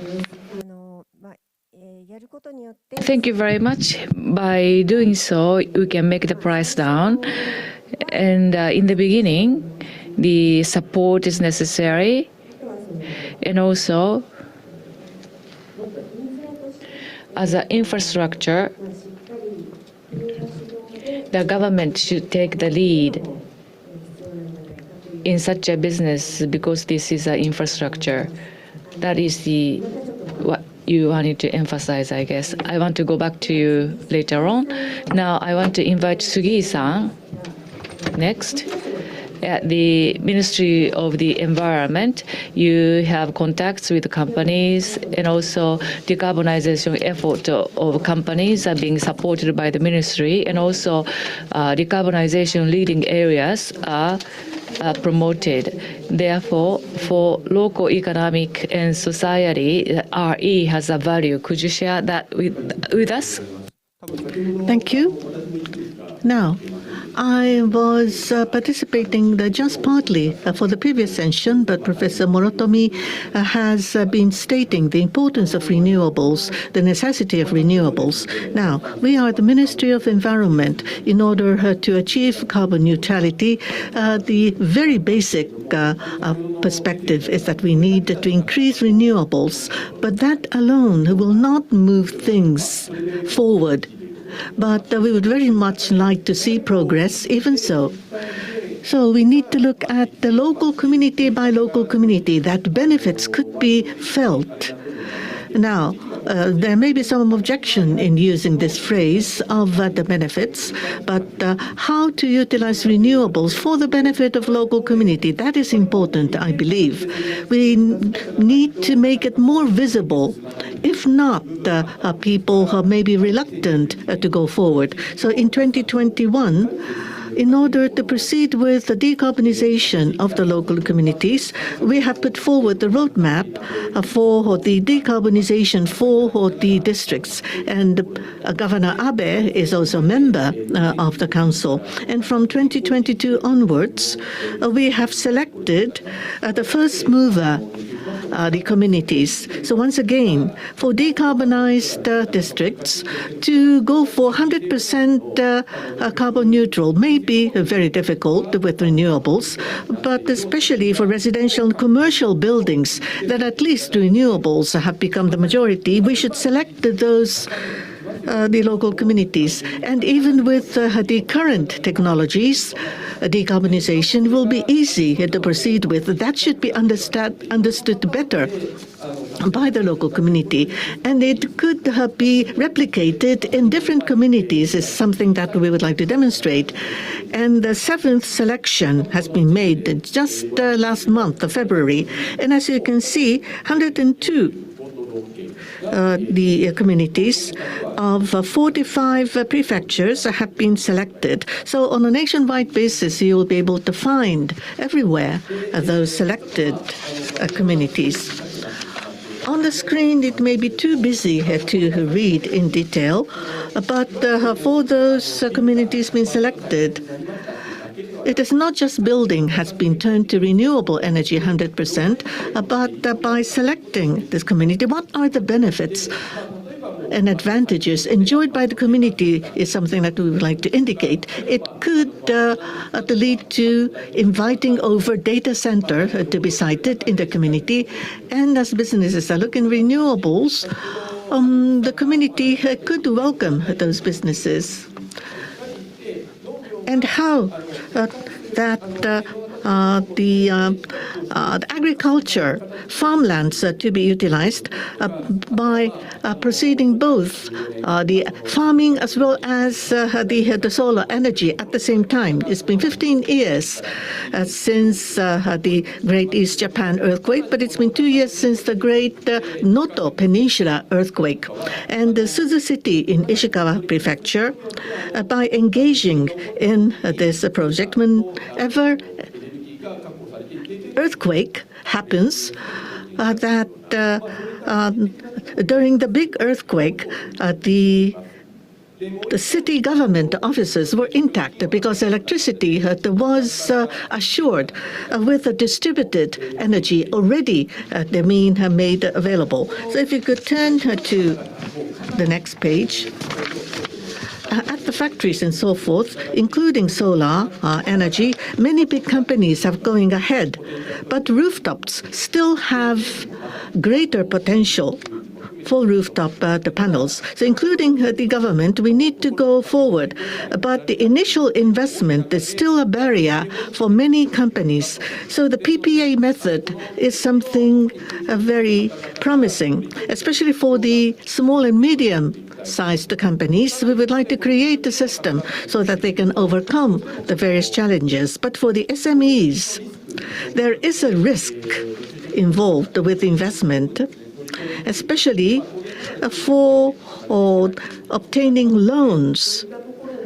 It may be rather risky, and it takes about 10 years or 20 years for the whole project. So as a value chain, we would like to think about how to overcome this issue. So turning to the next slide.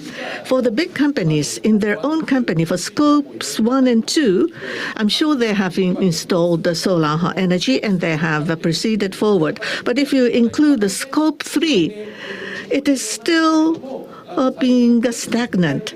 But if you would like to introduce renewables for the loans and the credit provision, the big companies could help the SMEs, and perhaps we can further promote the PPA method more widely. And this is something we are considering right now.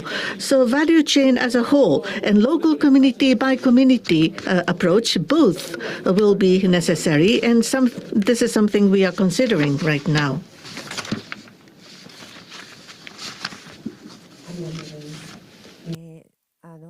Thank you very much.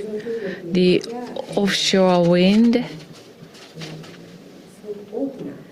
and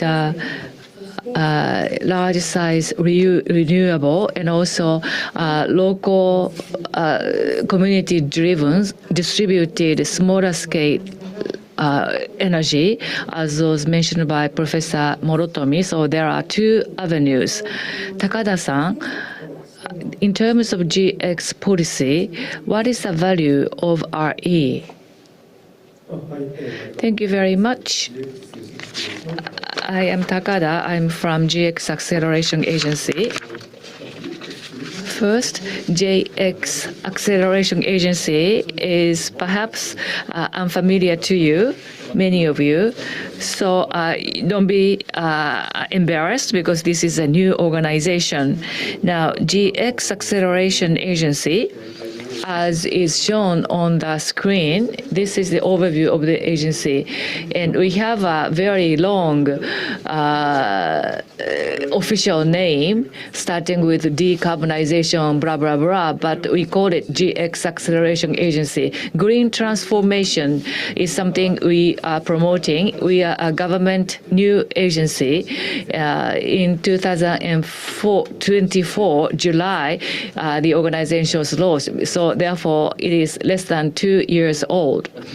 Now, GX, what we are aiming for, 2050 carbon neutrality, that is the goal. But at the same time, importantly, we have to achieve the following simultaneously, namely the strengthening of industrial competitiveness, economic growth, and also energy stable supply. So these have to be achieved simultaneously. This is what we want to do. So renewable energy is very important in this context. I will come back to this point later on. Now, in order to achieve these GX goals, GX Acceleration Agency, we have a 150 trillion yen of investment together with the private sector companies. Of that, 20 trillion yen will be financed by the government, and we are introducing new type of JGBs, Japan Climate Transition Bond. However, the remainder has to come from private sector. Therefore, we are mainly promoting the investment from private sector. And mainly, we have three works. One is to provide financial support to private sector Japan JX policy. We provide credit guarantee and equity investment, and we provide such support. And also from April this year, the ETS was introduced, and step by step, the carbon pricing will be introduced based on the law. Therefore, this agency is set to administer this new system. Thirdly, we will act as the GX hub to promote research, stakeholder collaboration, policy discussions, and international communications on GX and stability. So we will have these three objectives under the GX Acceleration Agency. Therefore, in other words, society as a whole will be promoting GX. Below, you can see local GX promotion is very important. Therefore, we work with the local stakeholders. And now, renewable energy is important and necessary for decarbonization, needless to say.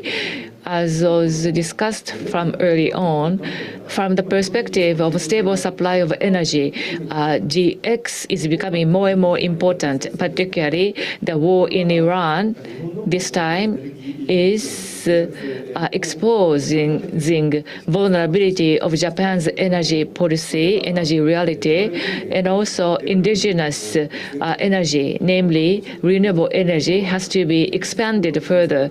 So the need for that is increasing. Particularly economic security is a very important policy agenda for the current administration. Therefore, the GX, in the context of that, RE importance is increasing. And also, industrial competitiveness and economic growth is important as well. DX, digital transformation, and GX have to be pursued simultaneously. That is essential for the future of Japan's economy. Data center, semiconductor factories are now being cited more and more in Japan. However, in order to increase that, the huge amount of electricity will be needed. In November, IEA, World Economic Outlook, said that age of electronics will come. Age of electricity will come in the future, it says. Even in the United States, too, investment in renewable energy has to be increased. That is the view held by many people concerned, and that is applicable to Japan as well. And Sugio-san said earlier, local GX efforts, and in Japan too, we have GX strategic districts being promoted. We launched a call to local governments, and in localities, if data centers are to be built to power data center, renewable energy will be important because this is a clean energy, and also that can help revitalize local economy. From that perspective as well, renewable energy is essential for GX of Japan. thank you very much for your words of support. And I wanted to ask you a further question on this. On our part, critical support is sometimes necessary. That's the view of our organization. It may seem critical. You said that the GX bond has been focusing on advanced technology. That was the image we had initially.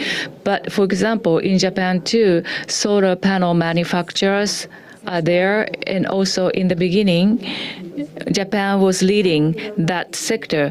There are still some panel manufacturers still operating, and for the diversification of supply chain, India is interesting, and also agrivoltaics is another aspect. So not necessarily advanced technology. Are you supporting these technologies which are not advanced technology, or if you are not supporting today these technologies, is it possible to use the funds raised through GX bonds for that purpose? Thank you very much.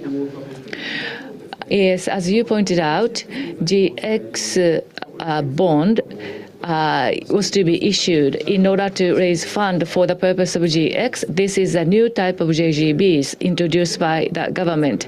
The framework has been set for this. Based on that, the funds raised through GX bond, what kind of technology, what kind of projects can use the funds? There is a overall frameworks already proposed. What is emphasized in the framework is of renewable energies. We are focusing on newer technology like perovskite and also floating foundation offshore wind. These are the priority technologies. That is true. However, what kind of projects have been using the funds through GX bond? That we have published a report. The existing RE is not actually covered so far, but it isn't that nothing is provided to existing technology. For example, in order to accelerate local decarbonization, there are subsidies as well, and that can be utilized for various applications. And GX bonds fund are actually used for such objectives. Therefore, as part of that, existing RE technologies can use funds through a GX bond as well. That is possible.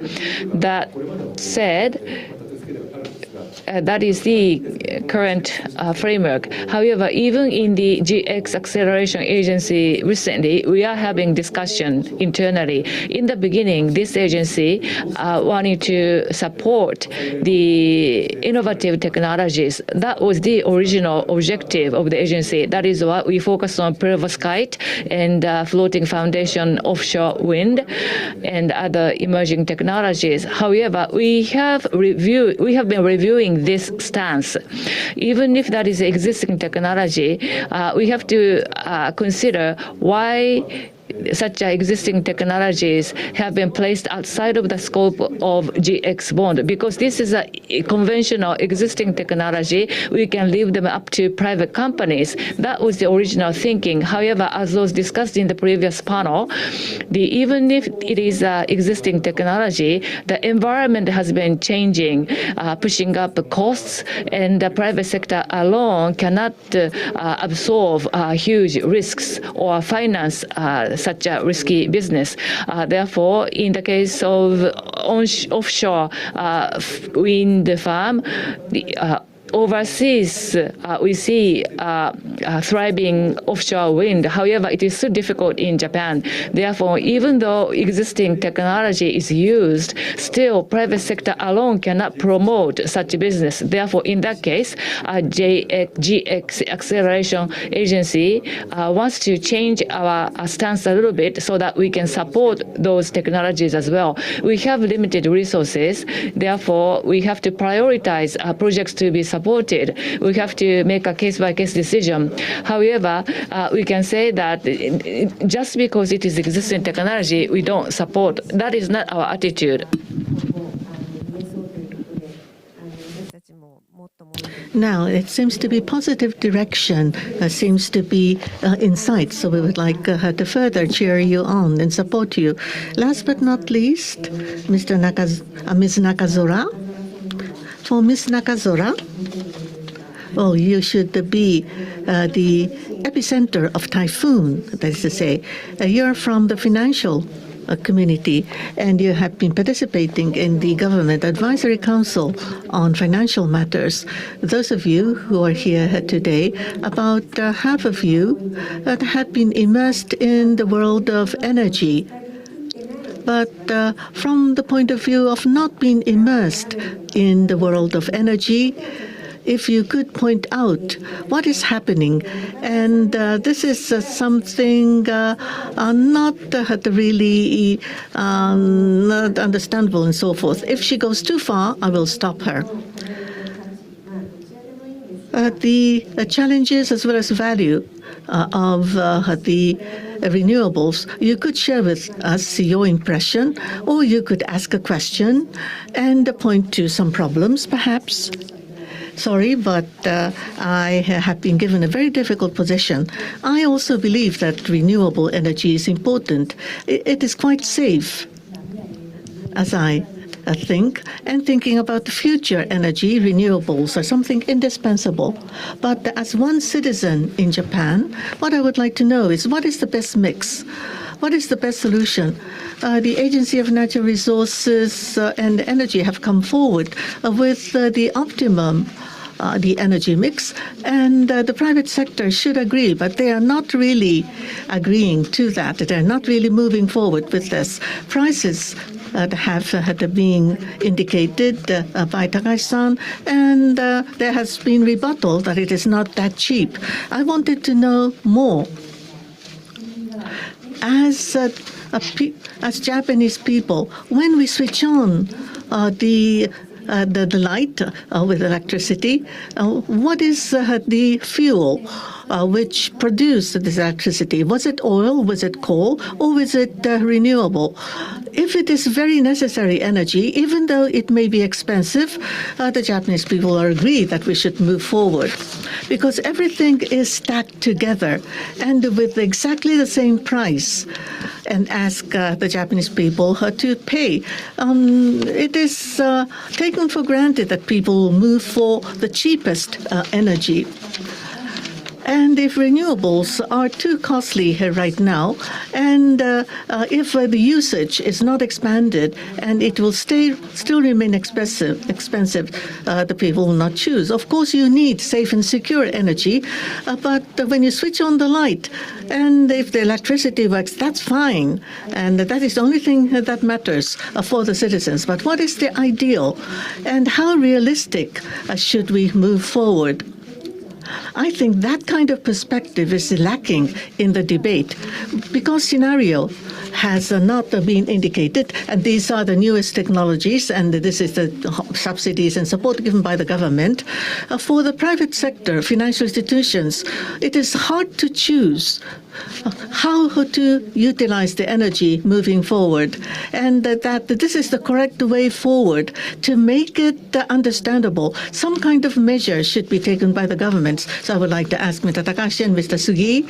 So as for the government of Japan, what is the energy mix that would be best for Japan, and what are the measures to be undertaken? Will the price be kept down, or will there be any penalties, or rather incentives being given? In Europe, ESG investment has grown because in the guidance from the policy that you have more than half of the AUM, and that was made mandatory. So in Japan as well, you need to come up with the guidelines. Renewables as a natural energy does not move naturally forward. So what should we do, and what are you thinking that the best solution is to be provided? The government there must be more transparent in providing the explanation. Thank you. Thank you. The retail market has been liberalized, therefore one can choose to buy. So I didn't even know that. Did you know that? Now, when I say that I can buy from the offshore wind, you can do that? Yes. And as a system, you can do that. But of course, there are all different factors involved. Did you know that? I didn't know that myself.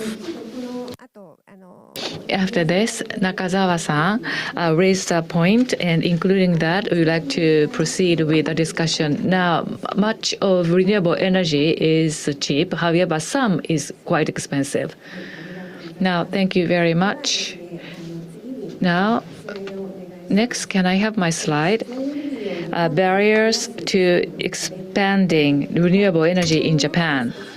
In this, Nakazawa-san's point will be picked up. Your doubt will be clearer. Next one. Earlier, Kobayashi-san of the UNREI said that renewable energy, Japan does not have a good wind condition, good sunshine, and that is why the cost is high. But the capital cost, the mega solar, onshore, offshore, where you can see a black square, that is Japan, and with that black square, other countries. So you can see the various REs here. Now, this is the current situation, including this in your mind, and Yamada-san, you have been engaged in wind production, including offshore. So in promoting renewable energy projects, what is the biggest problem, biggest challenge in Japan? はい、課題はすごくたくさんあるんですけども、今のコストの話、その資本コスト、まずキャペックスと言われる建設費が高い理由ですけれども、regarding why it is considered to be a high cost, whether it be construction or LCOE, in the case of Japan, compared to Europe, and in terms of solar energy, compared to Middle East, Japan is challenged because wind velocity is weak. There are also typhoons in Japan, and there is also earthquakes. Therefore, we need a very strong foundation. There are also lightning. Therefore, we have to strengthen the blades. There are natural conditions that are very challenging, which is reflected in cost. And weak yen will also have an impact as well. These are some of the challenges besetting us. But what is important here is economies of scale that has not been brought to bear, especially for offshore, windshore. In Europe, over 3 decades, a supply chain has been established, and they have repeated similar projects to overcome mistakes. And as an industry, they have been able to reduce cost. But in Japan, not even 1 gigawatt has been constructed. So there is no learning, there is no economies of scale to be had in Japan. This is an area where support is necessary. Professor Muratomi as well as Mr. Kobayashi mentioned these points as well. On our part, on the part of the industry, we will do our utmost to reduce cost. We can do this, but there could be challenges that are remaining, which is the transmission lines. The cost allocation for transmission in terms of comparison, whether it be offshore wind power going to the landing station, the business operator must provide this connectivity. Even if it is self-consumption, there should be no unfairness. But in terms of Europe, the so-called central method is adopted. For example, in the Netherlands, to the offshore substation, the government will provide transmission line to the substation, and operator will be responsible for the rest. And therefore, transmission line planning is dealt with by the government in a planned and efficient manner. But in the case of Japan, there are no offshore substations, still close to onshore, several kilometers only. Therefore, it comes from the onshore substation. And the cable offshore is still short, about several kilometers, but the length to the offshore substation is very long, especially in Akita, it's about 8 kilo, rather short. But in Tsugaru, in Aomai, it's more than 50 kilometers. The onshore transmission line will have to be connected. So it is offshore wind power, but the cable is longer onshore compared to offshore. And when it's different from a utility company trying to provide the transmission line, we have to lay it along the roads and to dig. And when there is a transmission line, there is a thermal load. Therefore, we have to find a different land area.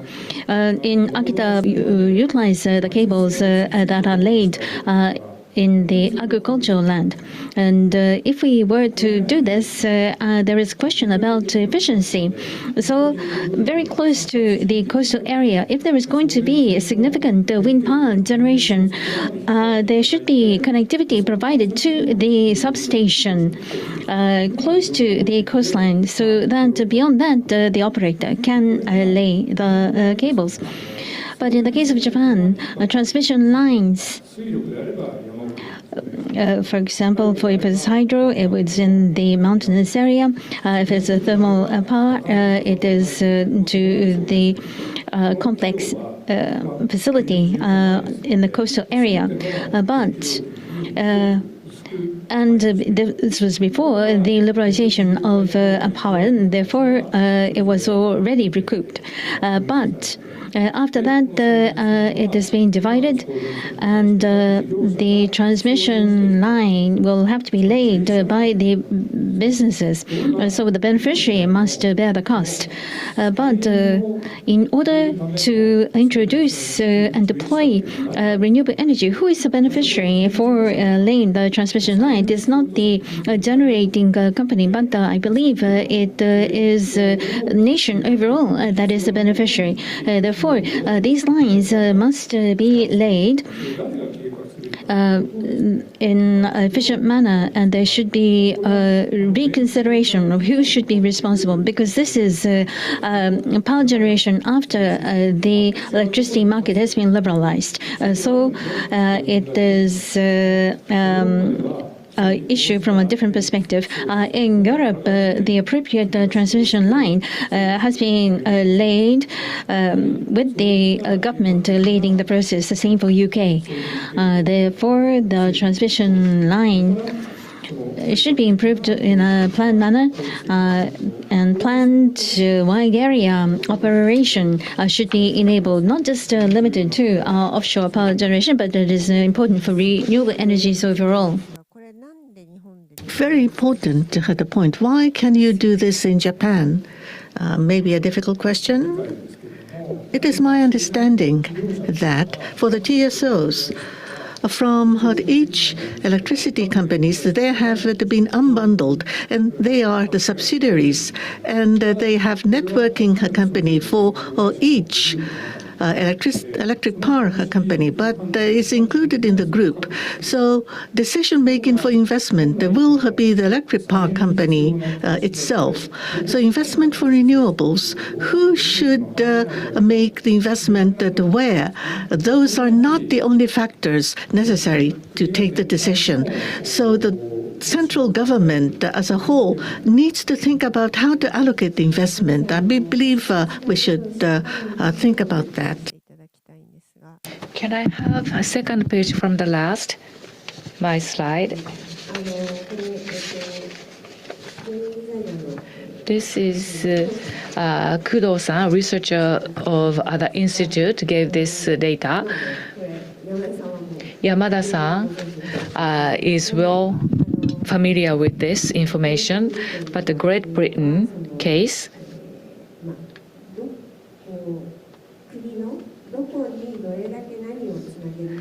to where and what and how much to be connected. the plan is already existent. In the case of Japan, basically, it's freely available, and we have a strategic energy plan, of course. However, to where, how much, and what is to be connected to the grid, that is not clear. Therefore, the grid development burden sharing can be discussed from that perspective. Now, Sugi-san, I have a question to you. In Japan, compared to several years ago, the curtailment was accepted anytime, and if that is the case, then the grid connection is made possible. However, curtailments occur quite often, so the decarbonization leading areas by small unit, those who are engaged in this business by small unit, when they want to introduce renewable energy, what would be the challenges and problems, barriers?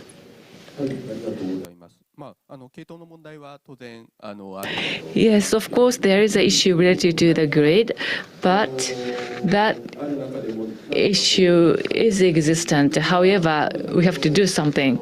So as Professor Morotomi explained earlier, microgrid has to be developed locally. That is one approach. So decarbonization leading areas, Akita Prefecture and others are making efforts. And we are promoting, and still this is the work in the process. Now, decarbonization leading areas which we promote, the local decarbonization policy study session was conducted 2 years ago, and the voices were raised in that meeting. As Governor Abe said, the overall power is important, and for that, human resources is important. Of course, the financing is important part. However, human resource is another significant barrier. So the electricity system has a certain history and background. Therefore, the certain level of information and skills are required. And therefore, I think there is a progress in local community. However, 100 decarbonization leading areas, we are not able to still promote this in all of these areas. We would like to nurture human resources in those areas, but still we are that is in short supply. So that is still a major challenge, a major barrier. Thank you very much. So with the Education Ministry, please work together in order to raise human resources needed. I think there is a need for that. Can I have my slide once again? In advance, Nakazawa-san, I had a conversation with Nakazora-san, and I showed this picture. This is the barrier we face when we want to increase RE in Japan. From the 1st of May to 7th of May in Kyushu, this is the supply and demand situation, and this is the data that has been updated all the time. As you can see, in May, demand is not that high because people are not using air conditioning yet. However, output from solar PV is quite high. And the yellow portion, it's like a lamb. And this portion is where curtailments are occurring. So to this extent, curtailment is done that lead to less revenue. On the other hand, when there is a curtailment, you can see wholesale energy price is about 0 yen. And Kyushu area operator said the other day the electricity price is higher during the daytime, and therefore this business is operating during the night. So there are solar PV related investment risk, and also mottainai. This is Amory Robbins is often using this sticker, but in Australia, the detail will be announced tomorrow. I heard that during the 3 hours daily, there will be a new policy to provide households with free of charge electricity 3 hours a day. So this is a new policy to be announced tomorrow. So this is the situation from the financial perspective. And of course, Nakazura-san, of course, your personal view is welcome. This kind of situation is raising the risks for RE investment. What is your view? Now, having looked at this and according to what your explanation is, it seems that it is being curtailed and the price should be zero, but a high price is paid. This fact alone means that it would not be understood by the financial market. How we want to use things for free, but companies must generate revenues. So how can this revenue be secured? That is of importance. Now, when we have power is the comprehensive cost method that is utilized. So revenue can be secured to a certain extent, but with more liberalization, there should not be excessive competitiveness. But in order to promote renewable energies, it is likely that we can do this, but in my case, I would want to purchase at the peak, the increase points, but will not be able to purchase that. It is being wasted, and that is very unfortunate. So, financial institution would not want to provide financing for such a scheme. So there is a mismatch, a disconnect that must be resolved. I think a government should play a role. Thank you very much. So, Mr. Takada, many private sector companies, I'm sure, have dialogue with the financial institutions. For renewable energy to be increased in Japan, what are the challenges as you see it, please? Yes, thank you. The GX acceleration, the agency here has been established 2 years ago, and in terms of finances from many financial institutions and many companies, there has been consultations. More than 100 parties have been coming to us for consultation. Now, more recently, the biggest challenge would be not just limited to renewables, but for example, green iron, the GX-related products and services. This is something in common for them. So even though they have come up with the green product and green services, there is no off-taker. There is no one who would purchase by paying the price.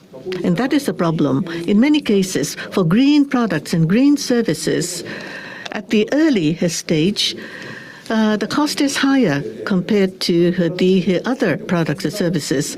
And even with the premium price being charged, if it does not sell, the private sector businesses will lose the incentive. They will be discouraged to further produce products and services. Yes, the economic viability that was not there. So what should we do is something that we need to discuss from now onwards. Thank you very much. In the beginning, policy support is necessary, but after that, policy support declines. But in the initial phase, the support is necessary for private sector. Now, next, how are we going to overcome the barriers?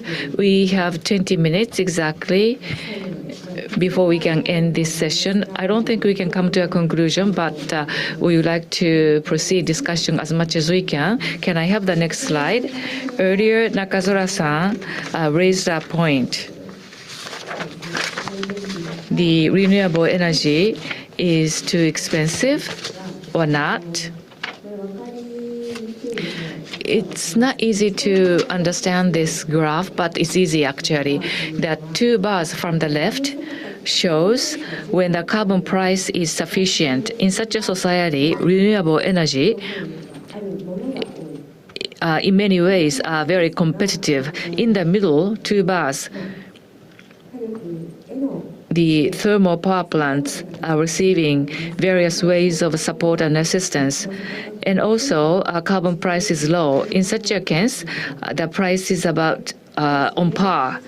And also, as Mr. Yamada's example indicated, who is responsible for that? That question set aside, there are other cost factors and curtailment, and then visible or sensed final relative cost is higher in the case of renewable energy.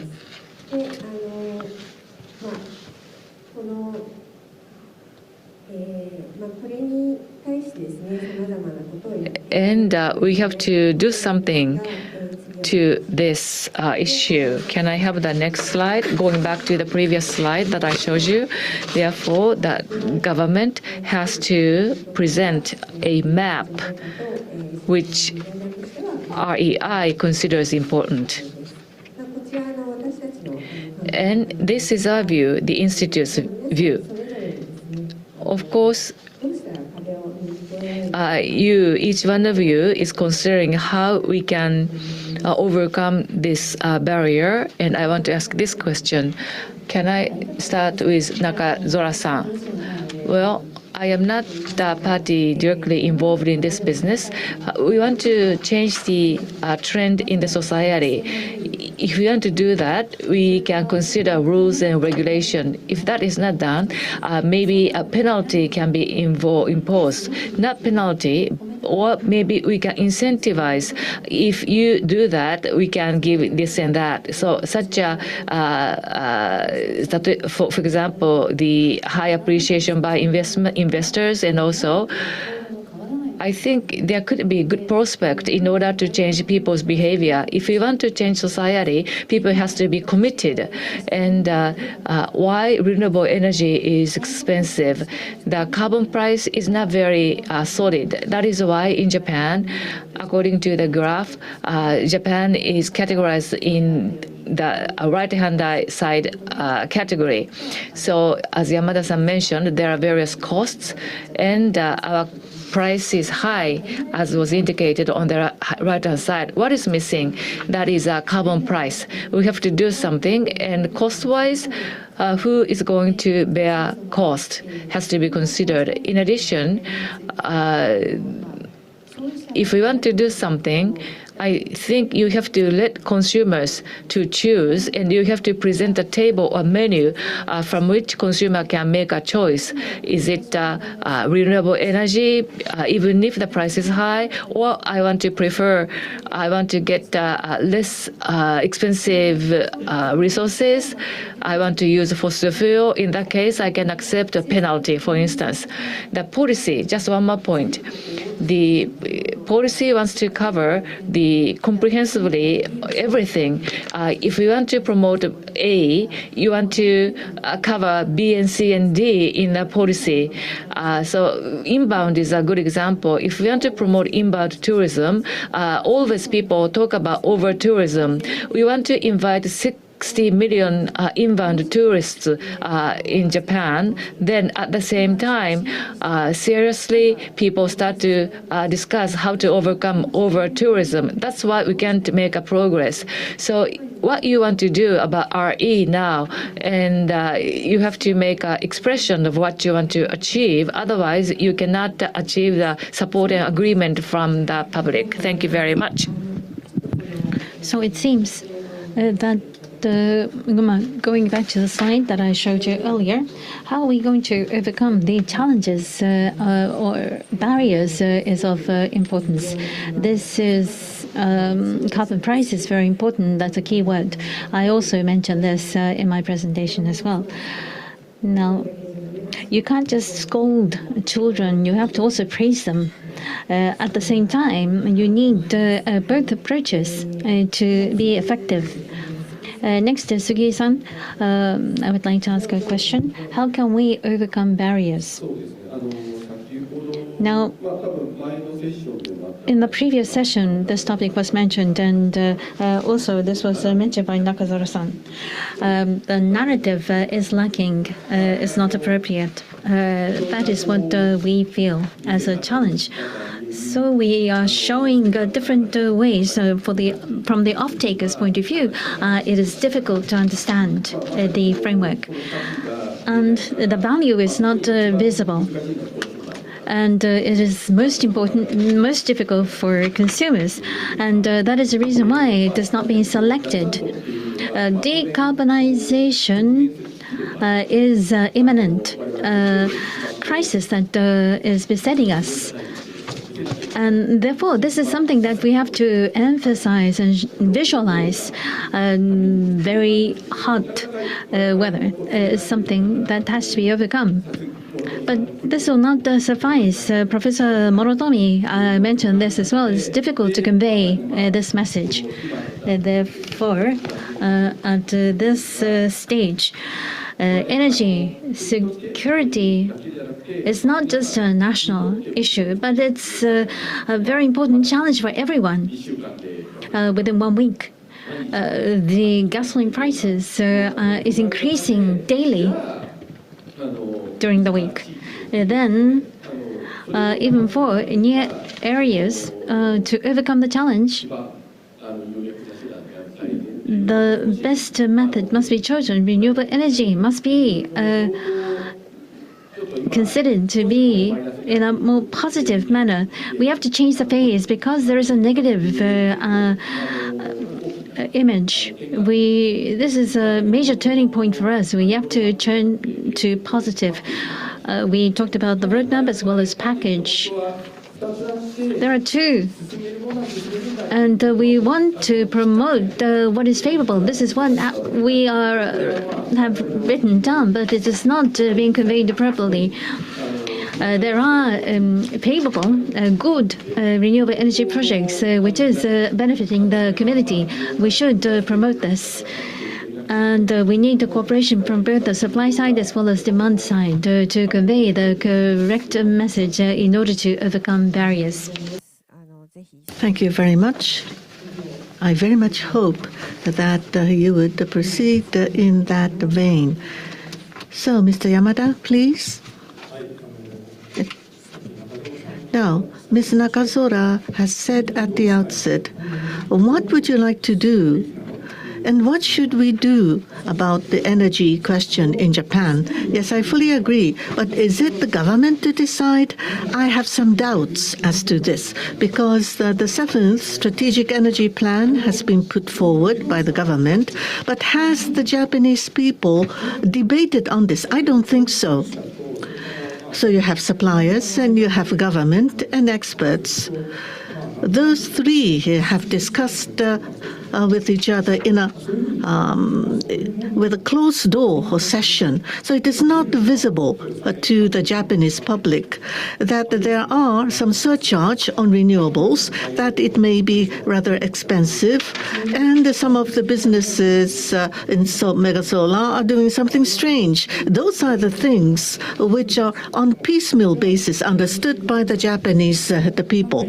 Then for our livelihood, everybody should understand what would be the question and challenge. It is not just a simple comparison of prices. So including the grid question and the electricity market reform and such, you need to go forward with all these different measures, but it will be quite expensive. You need to amend the laws, and Mr. Kobayashi is working so hard. I do understand that. But unless the Japanese people support and understands, Mr. Kobayashi can do nothing. The government can do nothing. So businesses are also having the responsibility. What is important and what is possible and what is difficult need to be explained in a transparent manner with the nuclear, with the renewables and fossil fuels, everything to be put on the table. And you need to have a space where everyone will be able to participate in the debate. In Europe, renewables are dramatically growing and Japan is too slow. But in Europe, they do have a public debate happening. And in the past, they have gone through a lot of debates. But in Japan, now we have bypassed that. And the government is trying to lead the way and coming up with a policy. And the consumers are just being shown the price levels and have been forced to decide. So a forum like this would be quite useful. So whether the price is high or low, that is not the only factor, should be fully understood. Thank you. Thank you for your insights. The Ministry of the Asian Environment and the GX Acceleration Agency, please do have such a meeting. And at the REI, my institute, actually I am responsible for scenario team. So smaller size national conference type is kind of event I would like to organize this year. And this, if we can do that jointly, that's wonderful. I have a budget set aside for that. Takada-san, how are we going to overcome the barriers? Thank you. Already, 3 speakers have already mentioned, and there is a lot of overlap from my part. As I said earlier, ultimately, how are we going to secure consumers who are willing to pay green services, green products? How are we going to cultivate a market for those products and services? This is the ultimate agenda. Now, what we can do policy-wise, the carbon pricing should be introduced. Carbon price was mentioned earlier. We are introducing carbon pricing in order to rectify the failure of the market. And this is a royal role to address that. And from April this year, carbon pricing will be introduced. From 2028, fossil fuel surcharge will be introduced. Therefore, that will hit the fossil fuel cost directly. Therefore, relatively, RE will be advantaged. So I think this will be a conducive environment. However, carbon pricing is not the panacea. So demand side, how are you going to generate national demand? So I think there are 2 elements, briefly speaking. One is, at least in the beginning, the cost can be high, particularly offshore wind farm, as Mr. Yamada said, typically. Who is going to bear the cost for that? Yamada-san said the country as a whole has to bear that burden, and I agree. In the beginning, the renewable energy expanded in an accelerated way. That is thanks to the introduction of the feed-in tariff. FIT was very good in creating new demand, new market. However, the electricity consumers, namely citizens, we are using their burden as well. Therefore, we can do it unlimited way. And Kobayashi-san didn't say earlier, but Métis and Amway are struggling because they cannot easily raise electricity bill because this is to be borne by the public. Then how are we going to ensure project viability?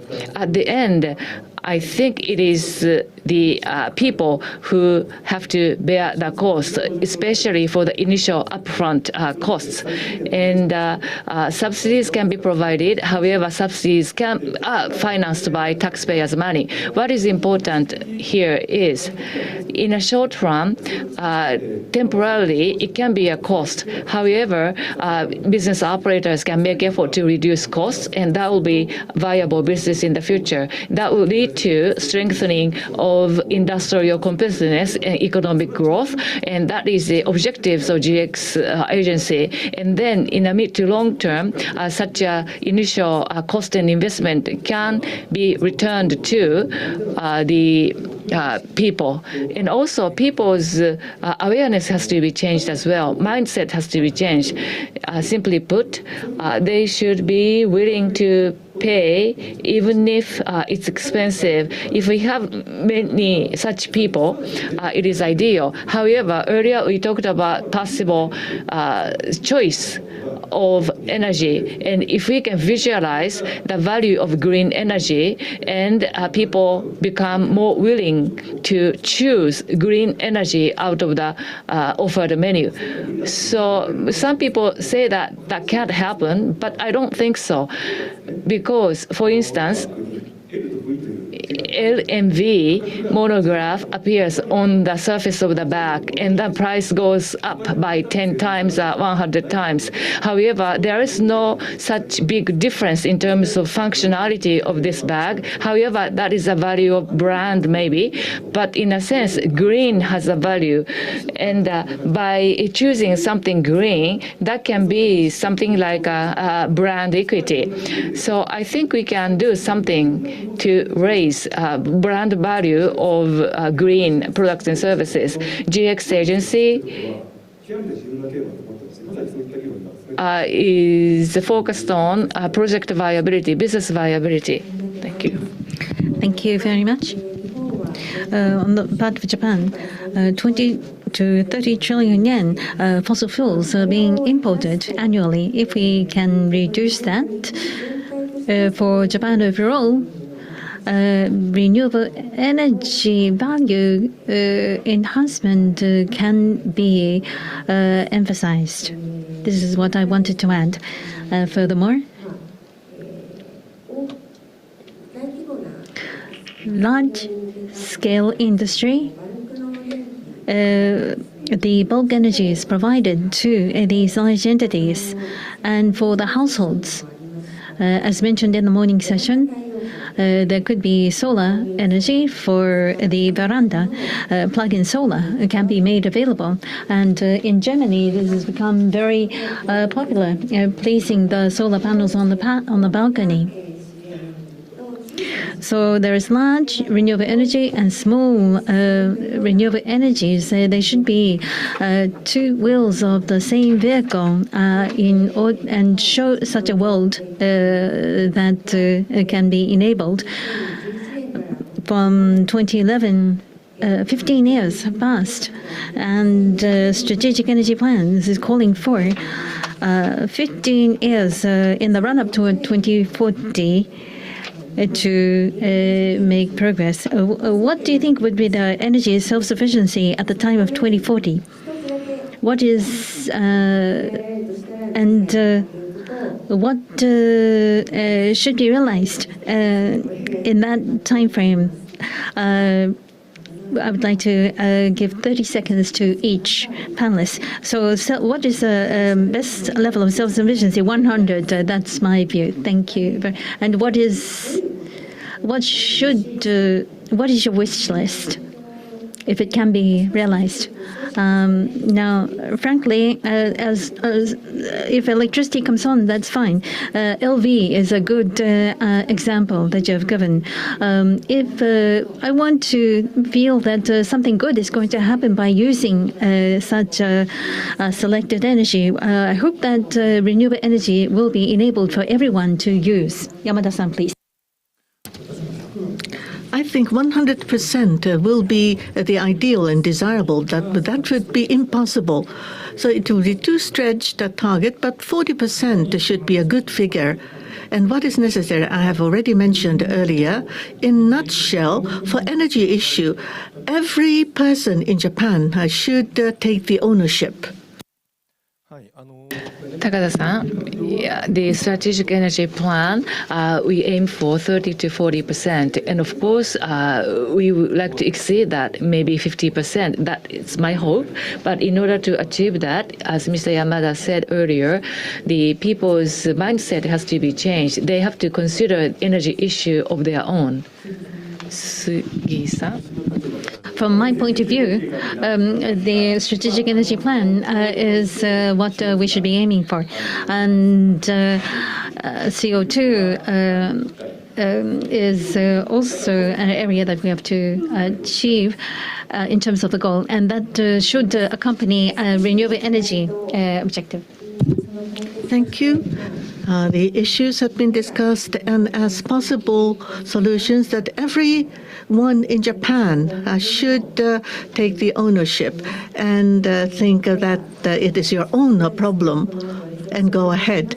Thank you. We do have reception to follow. And the researchers of the Institute have our name card, a badge on.